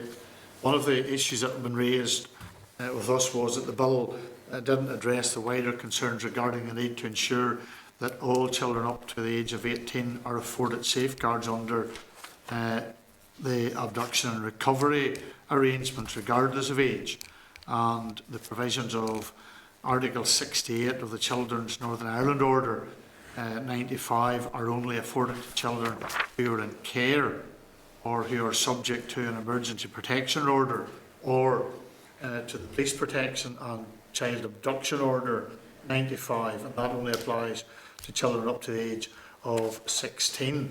So the extension of qualifying offences for SOPOs to include abduction protections in this clause, it was argued, should be extended to all 18-year-olds and not just certain groups of children. Brian, do you want to comment? Well, I'll just note briefly that, in fact, this is a balancing act. There's one side, in fact, clearly it's about actually balancing the need to protect older children while also recognising their independence and human rights. So, in fact, that's been where the balance has been. But Lorraine, perhaps you can pick up the point more detail. Yes, certainly. Just to clarify, Chair, that the minor tweak that we're making to the SOPO brings the child abduction of child in care into scope, so that it will improve the effectiveness of the order. This particular issue that has raised is related insofar as bringing that particular abduction offence in, but it relates to another policy, if you understand my meaning.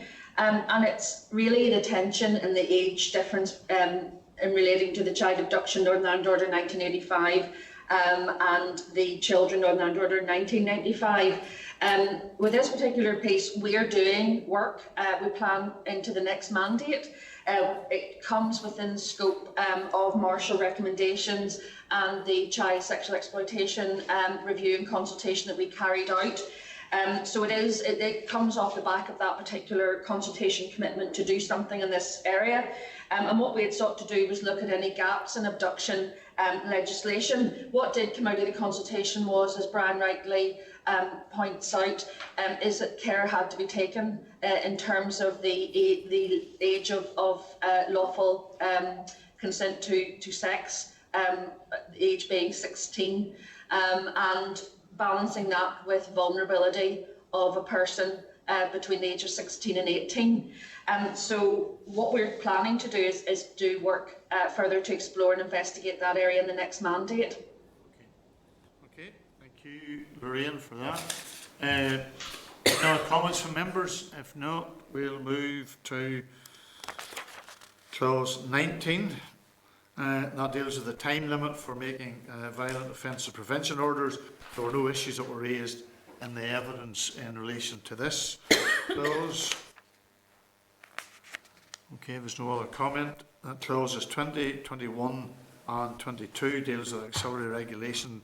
Clause 21 sets out when the provisions will come into force, and clause 22 gives a short title of the Act, and there were no issues that were raised in the evidence in relation to these clauses.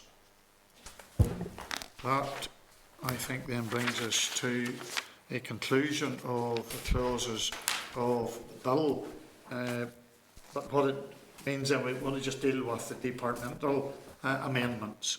And the department has previously advised of its intention to bring forward 4 amendments. While the text of those amendments were not available when the key stakeholders were submitting the written evidence, a number of views and comments were provided in the evidence received. And we'll just deal with these as we have them. The abolition of the rough sex defence. This new clause and associated amendments will address perceived issues of clarity and consistency regarding the application of the existing case law position going forward, and the department provided the text of those on the 26th of November 2021. The key comments and views made in relation to the intention of the proposed amendments are at page 14 and 15 of the table pack. Is any member any comment to make in relation? Just clarify one thing for me, Brian. I'm assuming that and we may come to this, but just so this, because it's in my head now, the rationale and the need for the amendment in regards to the long title is because of this amendment in relation to the rough sex amendment.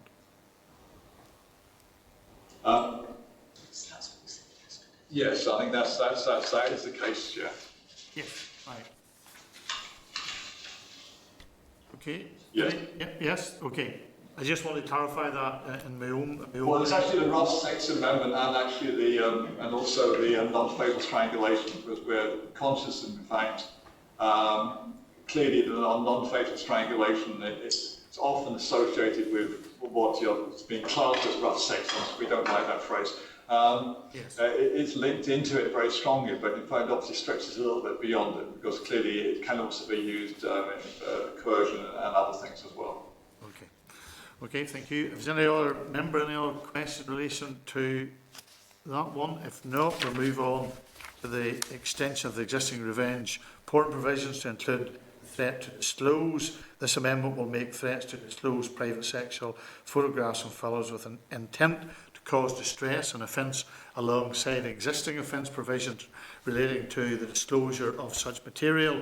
The Department provided the text amendment on the 9th of January. Is there any comment? If not, we move on. Then we come to the next one, which is the provisions to widen the scope and strength of the current law on abuse of trust. This amendment will extend the current scope of abuse of possession of trust of a child offences to include certain activities carried out in sports and faith settings, delegated power to enable additional settings to be included by way of secondary legislation.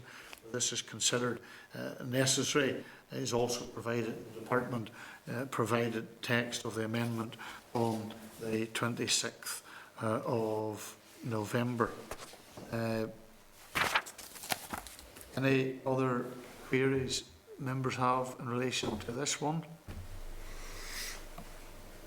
Okay. Just to advise members that the key comments, views made in relation to the proposed amendment, apart from the additional views of the Children's Commissioner, which were only received yesterday, are provided at page 15 to 17 in the table pack of today's proceedings. The extension to the Gillen provisions in the bill to include the exclusion of the public from the hearings of serious sexual offences cases in the Court of Appeal. This amendment will include the Court of Appeal a setting where the public can be excluded from appeal hearings against conviction, sentence in serious sexual offences cases, and the Department have provided the text of the amendment on the 9th of January. The issues that were raised in relation to clause 15 are at page 9 of the table pack. Any view, comment by members? Okay.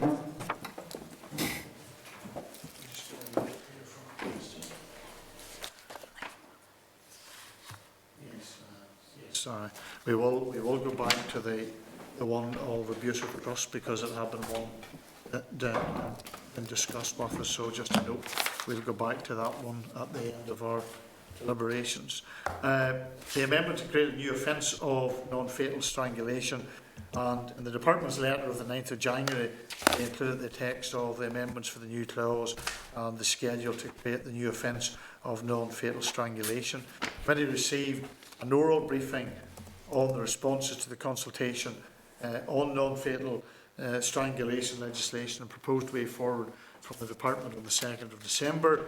The written briefing paper outlined that this legislation would be taken forward in the next mandate, and when asked if there was an intention to bring forward the new offence as an amendment to the bill, officials were at that stage not clear if an amendment would be brought forward, indicating that it may not be within the scope of the bill. While the committee has seen the results of the consultation undertaken by the Department on the policy intent, it has not had the opportunity to seek the views on the text of the amendment, and it would be difficult to assess whether it achieves the intent or if there are any gaps or implications. So obviously that's an issue that the committee would need to take some further thought or consideration of at this stage. And given the committee hadn't had the opportunity to obtain the views of the stakeholders on the amendment, it may wish to welcome the introduction of the new offence in principle and note the proposed amendment, as it did not have the opportunity to seek the views on the text of the amendment and consider it in detail. And obviously the issue of the Department's amendment to introduce the new offence will be covered in the committee's report.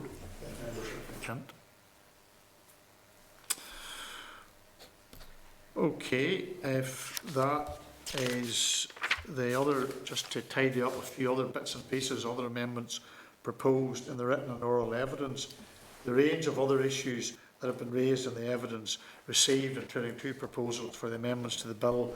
These are provided at page 18 of the table pack. Is there any comment by members in relation to that? We'll maybe revisit that. Sorry. Yes, Steph or Sinead. Thank you, Chair.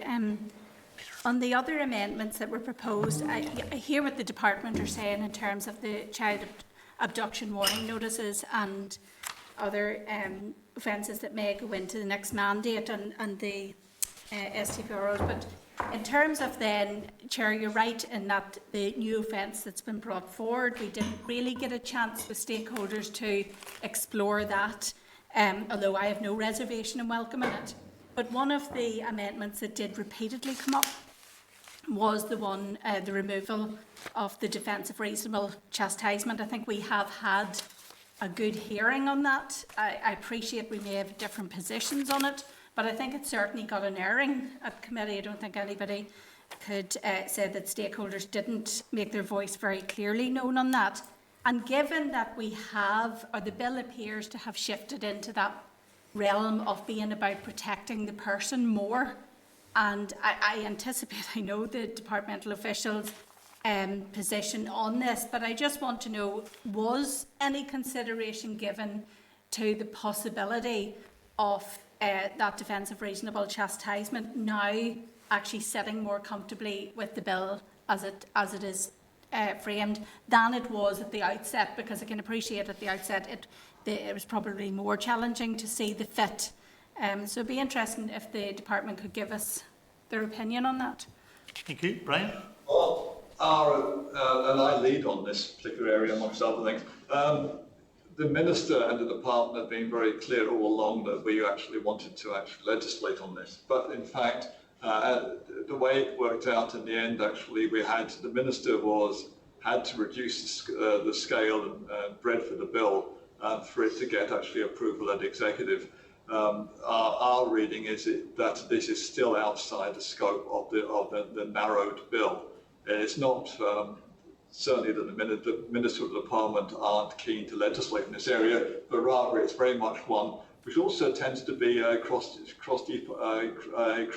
issue as well. Therefore, there's an executive dimension to it, because we're very conscious that in terms of reasonable chastisement, this could not be about criminalising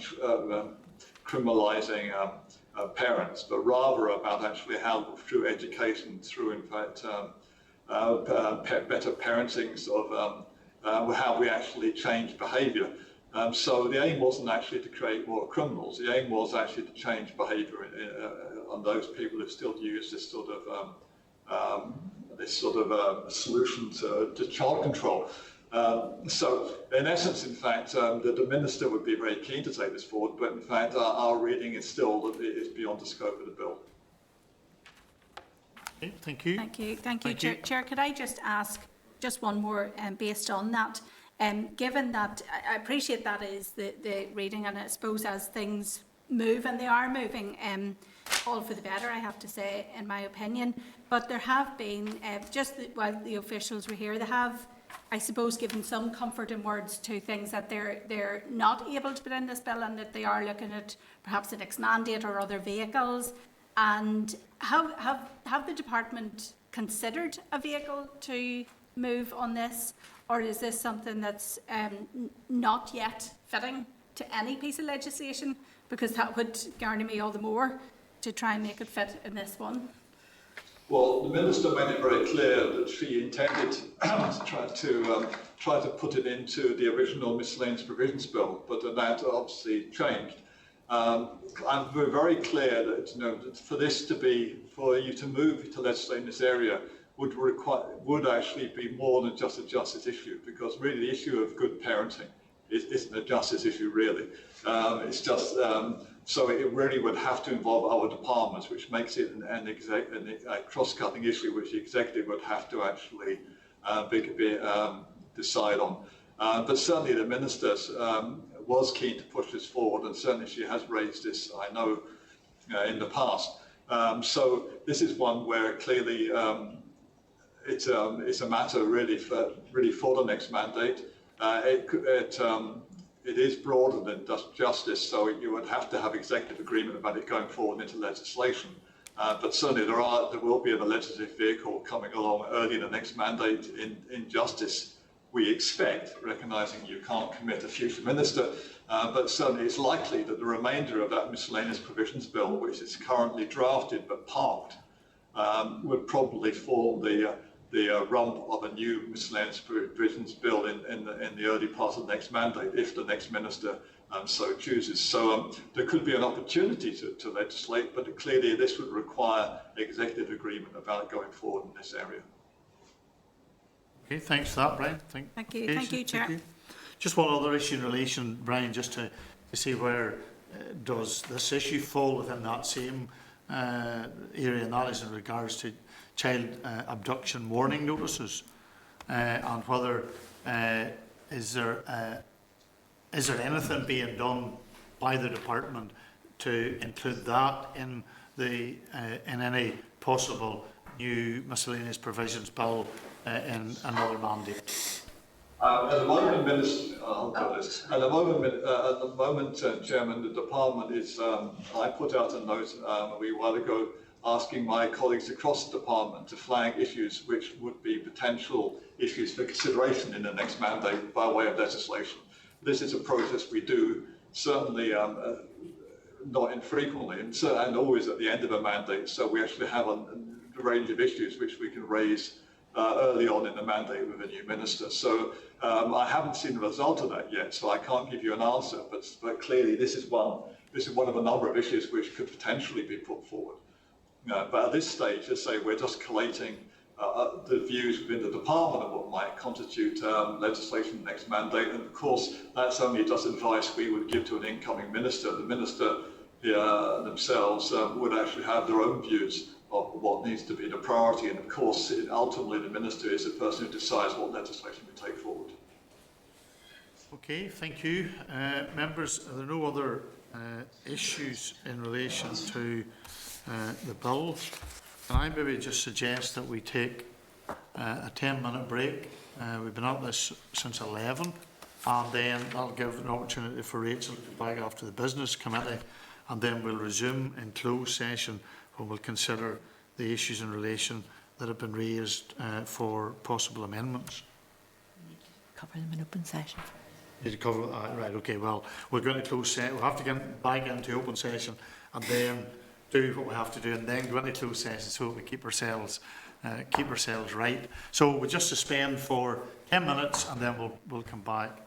Okay. Thank you, Brian, Lorraine, and Ronnie. Thank you. Committee room 30. Okay, members, thank you for your help, and just that wee break was useful. There's a number of things that we want to just go back to an open session that we want to cover, and apologies, my screen is not working here in front of me, but I'll try and keep an eye to my right so I can see.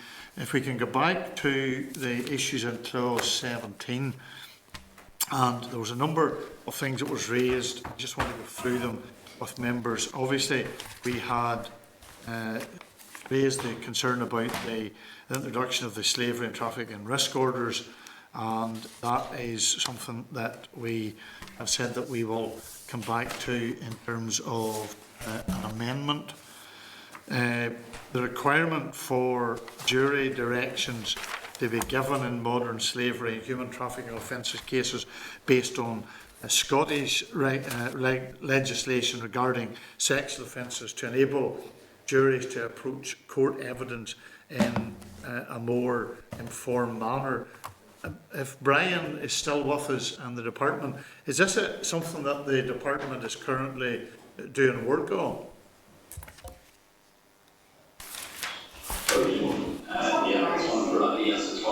It's one under the slavery and trafficking. Yes. Yeah, Chair. We are, but it's something which goes wider than just the modern slavery, human trafficking instructions to juries. But it is something that we are looking at and will be taking forward in terms of. There are a number of interests that we would have to do, and I think that the intention is that it would have to be included in some sort of guidance given by the Lord Chief Justice to courts as to how that would be taken forward. But it is something that is wider than just that the specific issue of slavery and trafficking. But we are mindful of it, and we are looking at taking it forward because it was mentioned in the Sagini report in October 2020. Okay, thank you. And the other one then was in terms of, and I appreciate this one is probably not easy to achieve, but it was the easier access by trafficking victims to the criminal injuries compensation scheme, given that many trafficking victims are currently not eligible for the compensation due to significant legal barriers. So I think that was another issue that had been raised with us. Is that a fair summary, Brian, to make of the challenges in relation to that particular issue? Well, I think when it comes to compensation, that's quite a. It's certainly not an area which is covered by this bill, and I think there's something that would have to be considered actually, because clearly it will raise quite a range of issues, and certainly not one we would be able to address in the short run. It would have to. Would require some form of review and consideration as to the new circumstances. So I don't see how it could easily be fitted into this, not least because we don't have resolved policy in this area. But it's one which I think we could certainly look at. Yeah, Chair, just to say it was contained in the Criminal Justice Inspector Review report, and it's something we're taking forward with the Compensation Service.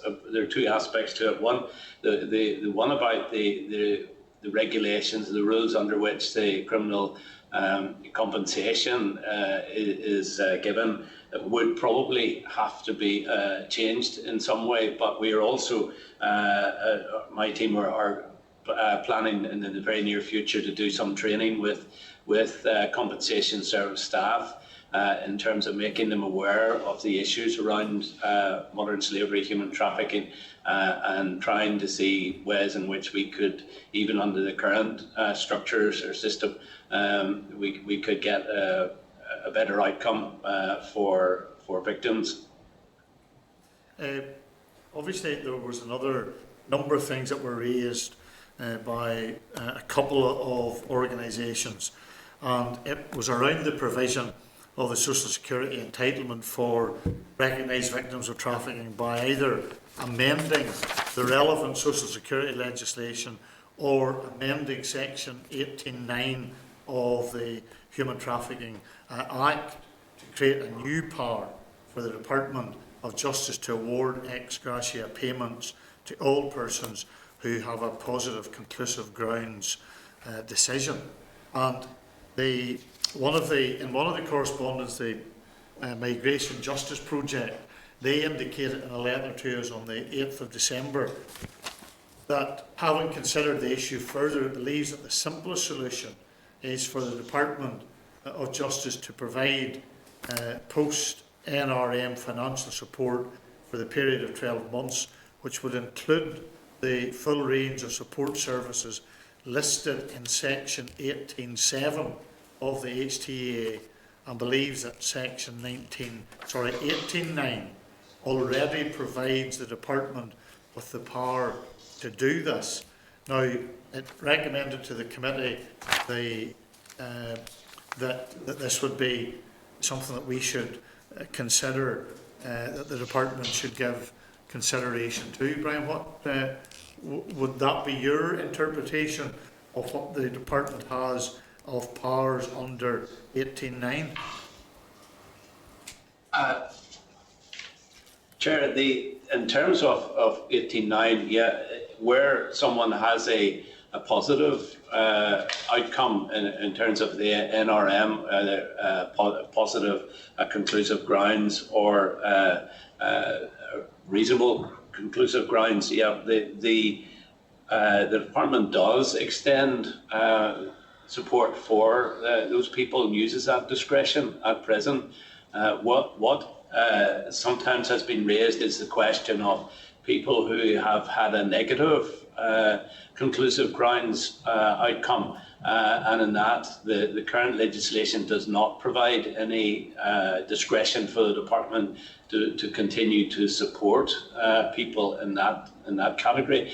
Obviously, I think, as we said at a previous stage, the length of time that people are getting support far outstrips the 45 days, which is often referred to, in the NRM situation, and partly because the NRM process itself takes so long now to get a a decision in terms of conclusive grounds, but the provision of support has often gone on for in excess of 500 days, so it does actually go beyond 12 months at present, although it is under the discretionary nature of Section 18.9 of the 2015 Act. I just want to check, is any member, any comment to make on this? Okay. Another issue then, Ronnie, was under the HTA, the Human Trafficking Act, there was the persons convicted in relation to offences of Class A drugs. At that stage it was deemed Class A drugs and emerging forms of criminal exploitation. Now, because Class B drugs was in the original legislation, should we now include Class A drugs? That's, to be honest, that's something which I would have to check on that. There are proposals to change. I think they're underway or under considerations to change or to look at the issue of a defence. There's a court case which went to the European Court of Human Rights on and forgive me because I can't. It's the initials. I think it's VL and ANC, where they were related to two Vietnamese nationals who were deemed to be underage. But again, it was about the use of the statutory defence of that they had been acting under duress and that they themselves were victims of trafficking. So I think that there's a bit of a review in terms of England and Wales and ourselves on the outworkings of that, which is still going on. But we haven't actually been approached directly about the issue of a defence for Class A drugs. Just I suppose it could be deemed as a follow-on in relation to what was in the Human Trafficking Act, as Class B was in that particular act, and whether or not offences related to Class A drugs and the emergent forms of criminal exploitation, because they never seek to be inventive as to how they can use certain pieces of legislation to their benefit to further their own ends. So it's just trying to make sure that we've covered as best we possibly can. Any other member, any comment on that? Okay. Just for committee members' consideration on this, so that we have covered this as holistically as we can to satisfy ourselves on the basis of correspondence that we've received. Migration Justice Project had, in correspondence with us in December, the 8th of December, had raised the issue of seeking a ministerial commitment to ensure that prostitution-related convictions are expunged and establish a task force to consider this, and also to ensure that the expungement of prostitution-related convictions is included in the next Department's Justice Modern Slavery Strategy, and also to ask the Department to identify the number of persons who would benefit from such a process if it was to be undertaken. Brian, do you want to comment on that? I picked some of that up last time I was here, actually, and I think that obviously the people being prosecuted for prostitution has not happened for some years now. I think when we did look back, I think there were about 50 cases, historical cases, going back in some cases decades, which might have been affected. So it was a relatively small number of cases. And I don't think the department had actually received, as I recall, any real calls to change this legislation, or to expunge these sentences. But I don't know, Lorraine, can you remember any more about that? I know that there is some plans in the Republic of Ireland, although it hasn't announced an initiative to legislate to expunge it. I mean, for our part, we would have to consider the particular offences that these would involve. And I know that there have been a number that have been repealed already under the Criminal Law Sexual Offences Act 2017. So I think it's a case of looking at the particular offences that this would involve. I think so. It's just an area we've given a great deal of consideration to, nor is it an area which has actually been raised, in my recollection, significantly with the department. So I think this is one where if the committee has got information on this, they send it to us. We'll certainly factor that in and look at it going forward. Excellent. Expunging. Oh yes.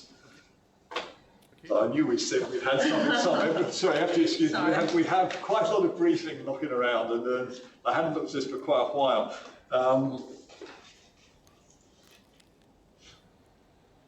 Yes, in fact,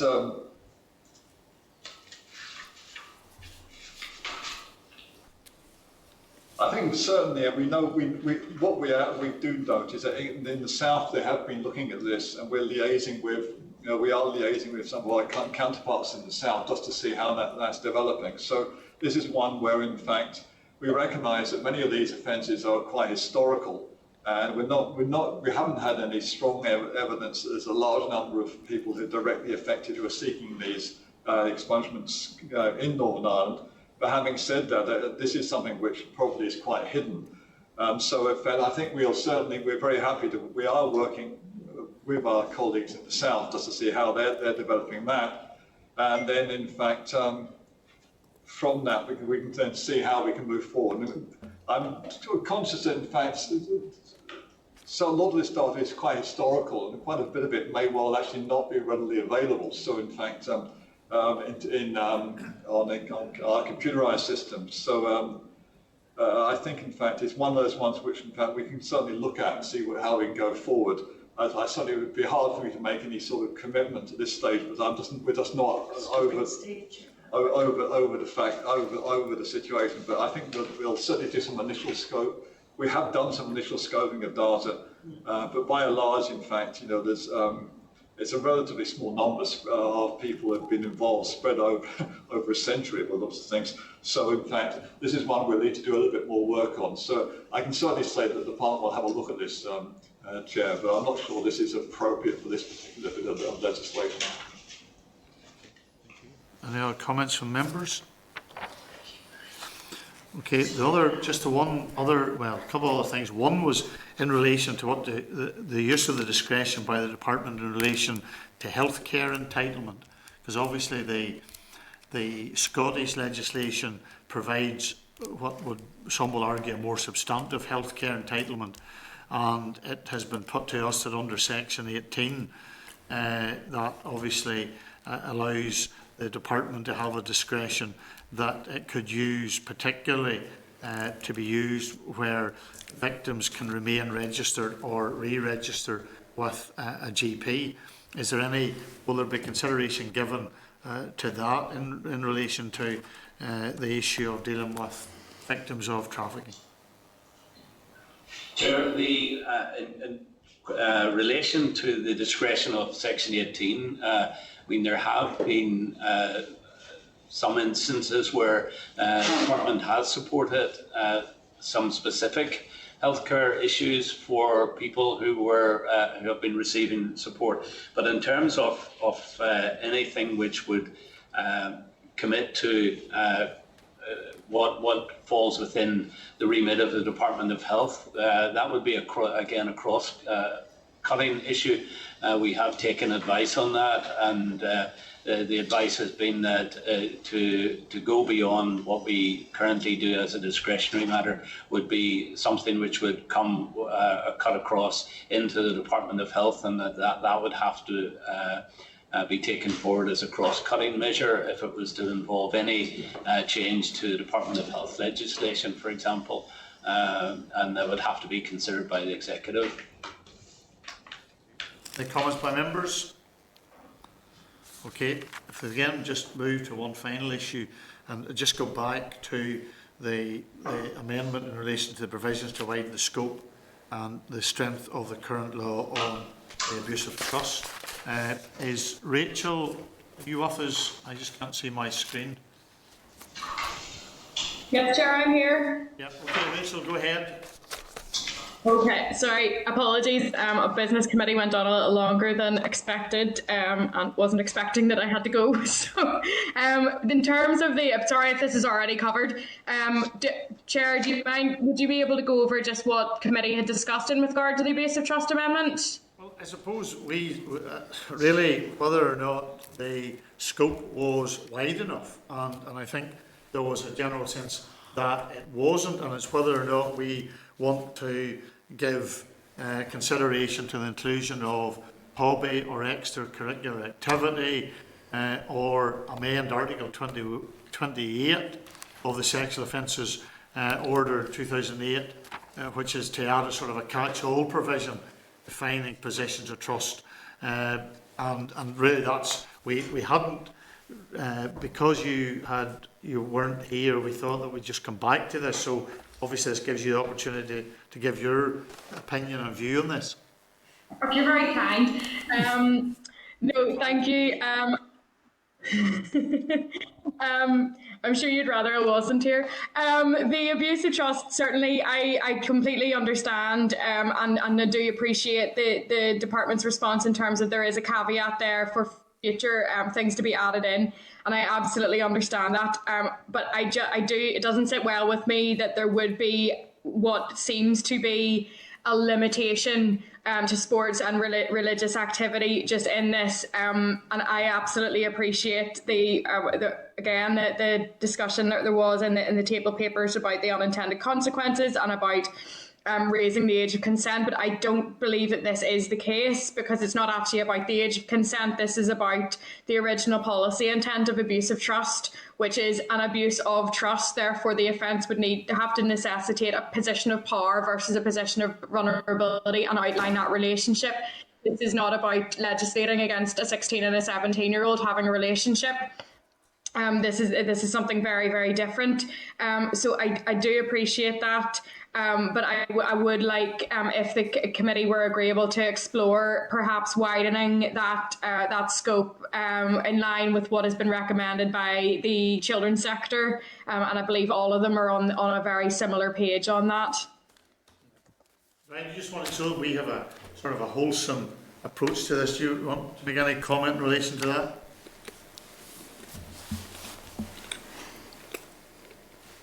Papers we sent you and our further paper on abuse of trust. I think, in fact, we put that catch-all in because I'm just genuinely not in the position to actually go beyond where we've gone. Insofar as we've got fairly good evidence, we actually, when we consulted, we were very clear about sports and religion. We actually had sufficient for us to agree that this is something we had to legislate on. But going beyond that, we just simply didn't get the information.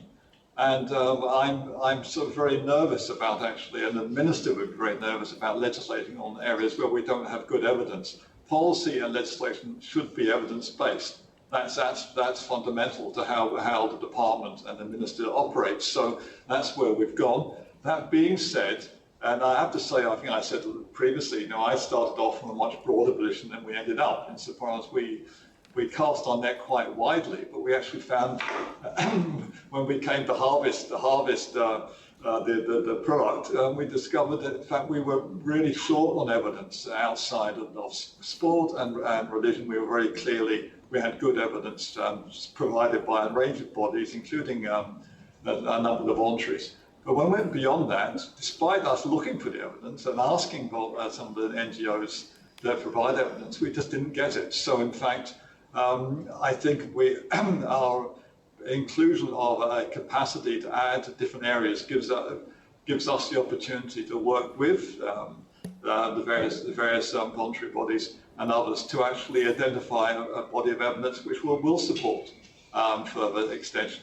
But as it stands, we have to operate on the basis of evidence, and we just don't have it. And certainly, I am conscious, though Rachel's quite right. This is about abuse of trust, but it's always where you draw in legislation. It's always where you draw lines, and obviously there is a balance between actually recognising that autonomous individuals who have the right to choose about entering into sexual relationships when they're 16 and 17. We have to respect they have that right, but at the same time also trying to protect them from abuse where there is actually a significant imbalance of power.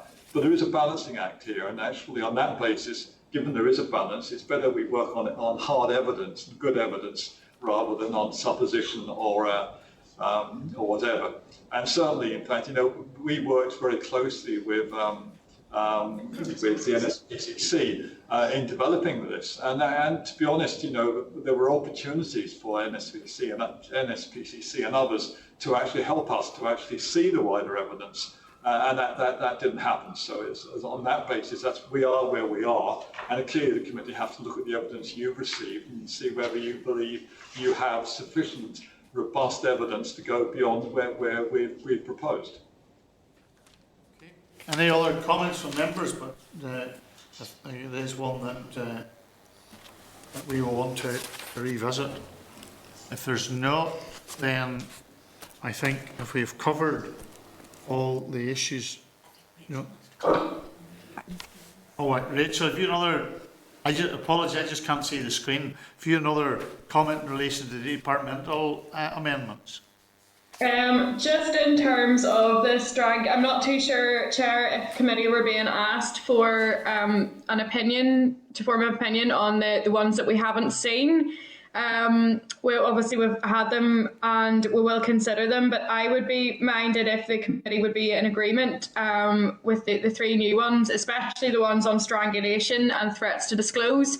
If those, I don't know if they have been formulated in conjunction with the criminal justice agencies, PPS, PSNI, and the Bar and the Law Society, but if they were could be forwarded on to them for their opinion.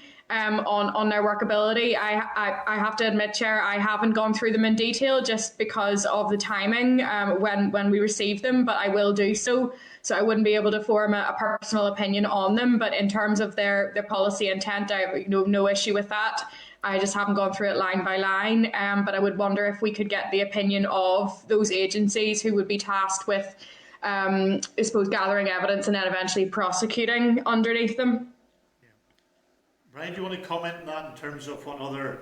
In developing these, in fact, we have actually been working with all the relevant agencies, and indeed we have consulted in things like non-fatal strangulation. So in fact, that what we propose is based on the outcome of that policy development.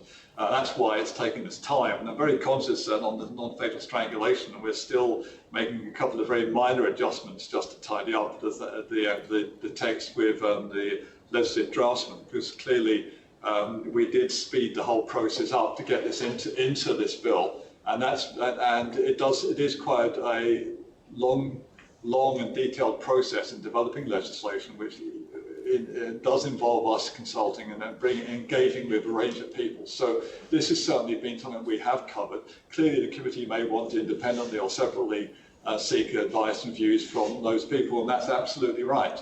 But certainly from our perspective, actually, the amendments are, I don't think they're particularly controversial. I think most of them are actually very straightforward. And on non-fatal strangulation, the committee has talked about rough sex, what's the best new phrase for rough sex? Yes. Anyway, we certainly talked about this in the past, and clearly non-fatal strangulation has been a key element of that. That's quite a common mechanism, which actually relates to that defence. So I think we're interested if the committee has any views on these, but clearly we've been doing these against the clock, and I'm conscious. In fact, unfortunately, it takes time to develop these things, hence they've arrived with you rather late. So I apologise for that, but that's just a byproduct of the very detailed and comprehensive approach we take to developing amendments. Thank you, Brian. I just, in terms of the non-fatal one, I maybe it was my misreading. It was my understanding that this was coming in the next mandate. So it's certainly not something that I had raised with the stakeholders whenever they were in, giving us some evidence. So that's maybe my complete oversight on that. But certainly, I appreciate that. Obviously, you'll have department will have worked in conjunction with everybody. It's just the committee haven't got the information alongside the amendments that we have had done with previous ones, if you get my drift. Yeah. No, in fact, I actually had, excuse me, I had suggested to the committee that we would be doing it for the next mandate, but in fact our perception was it was going to be raised as an amendment, and having taken that rough sex components already, we accelerated the process and diverted some resources into trying to bring it into the bill at the same time. We thought that would give greater completeness rather than leaving it for the next mandate. So that's probably our fault rather than yours, Rachel. So, but it's certainly, I think there is a benefit in bringing it into the mandate, into this bill, and the Minister was keen, where I was able to assure her we should be able to fit it in. That we into our time frame that we would do it, but the byproduct was, of course, we're literally still dotting I's and crossing T's at the moment with the draftsman. Okay. Thank you, Brian. No, I absolutely appreciate it. I welcome it being part of the bill. I haven't been able to. I can't form an opinion on it at this stage. Thank you.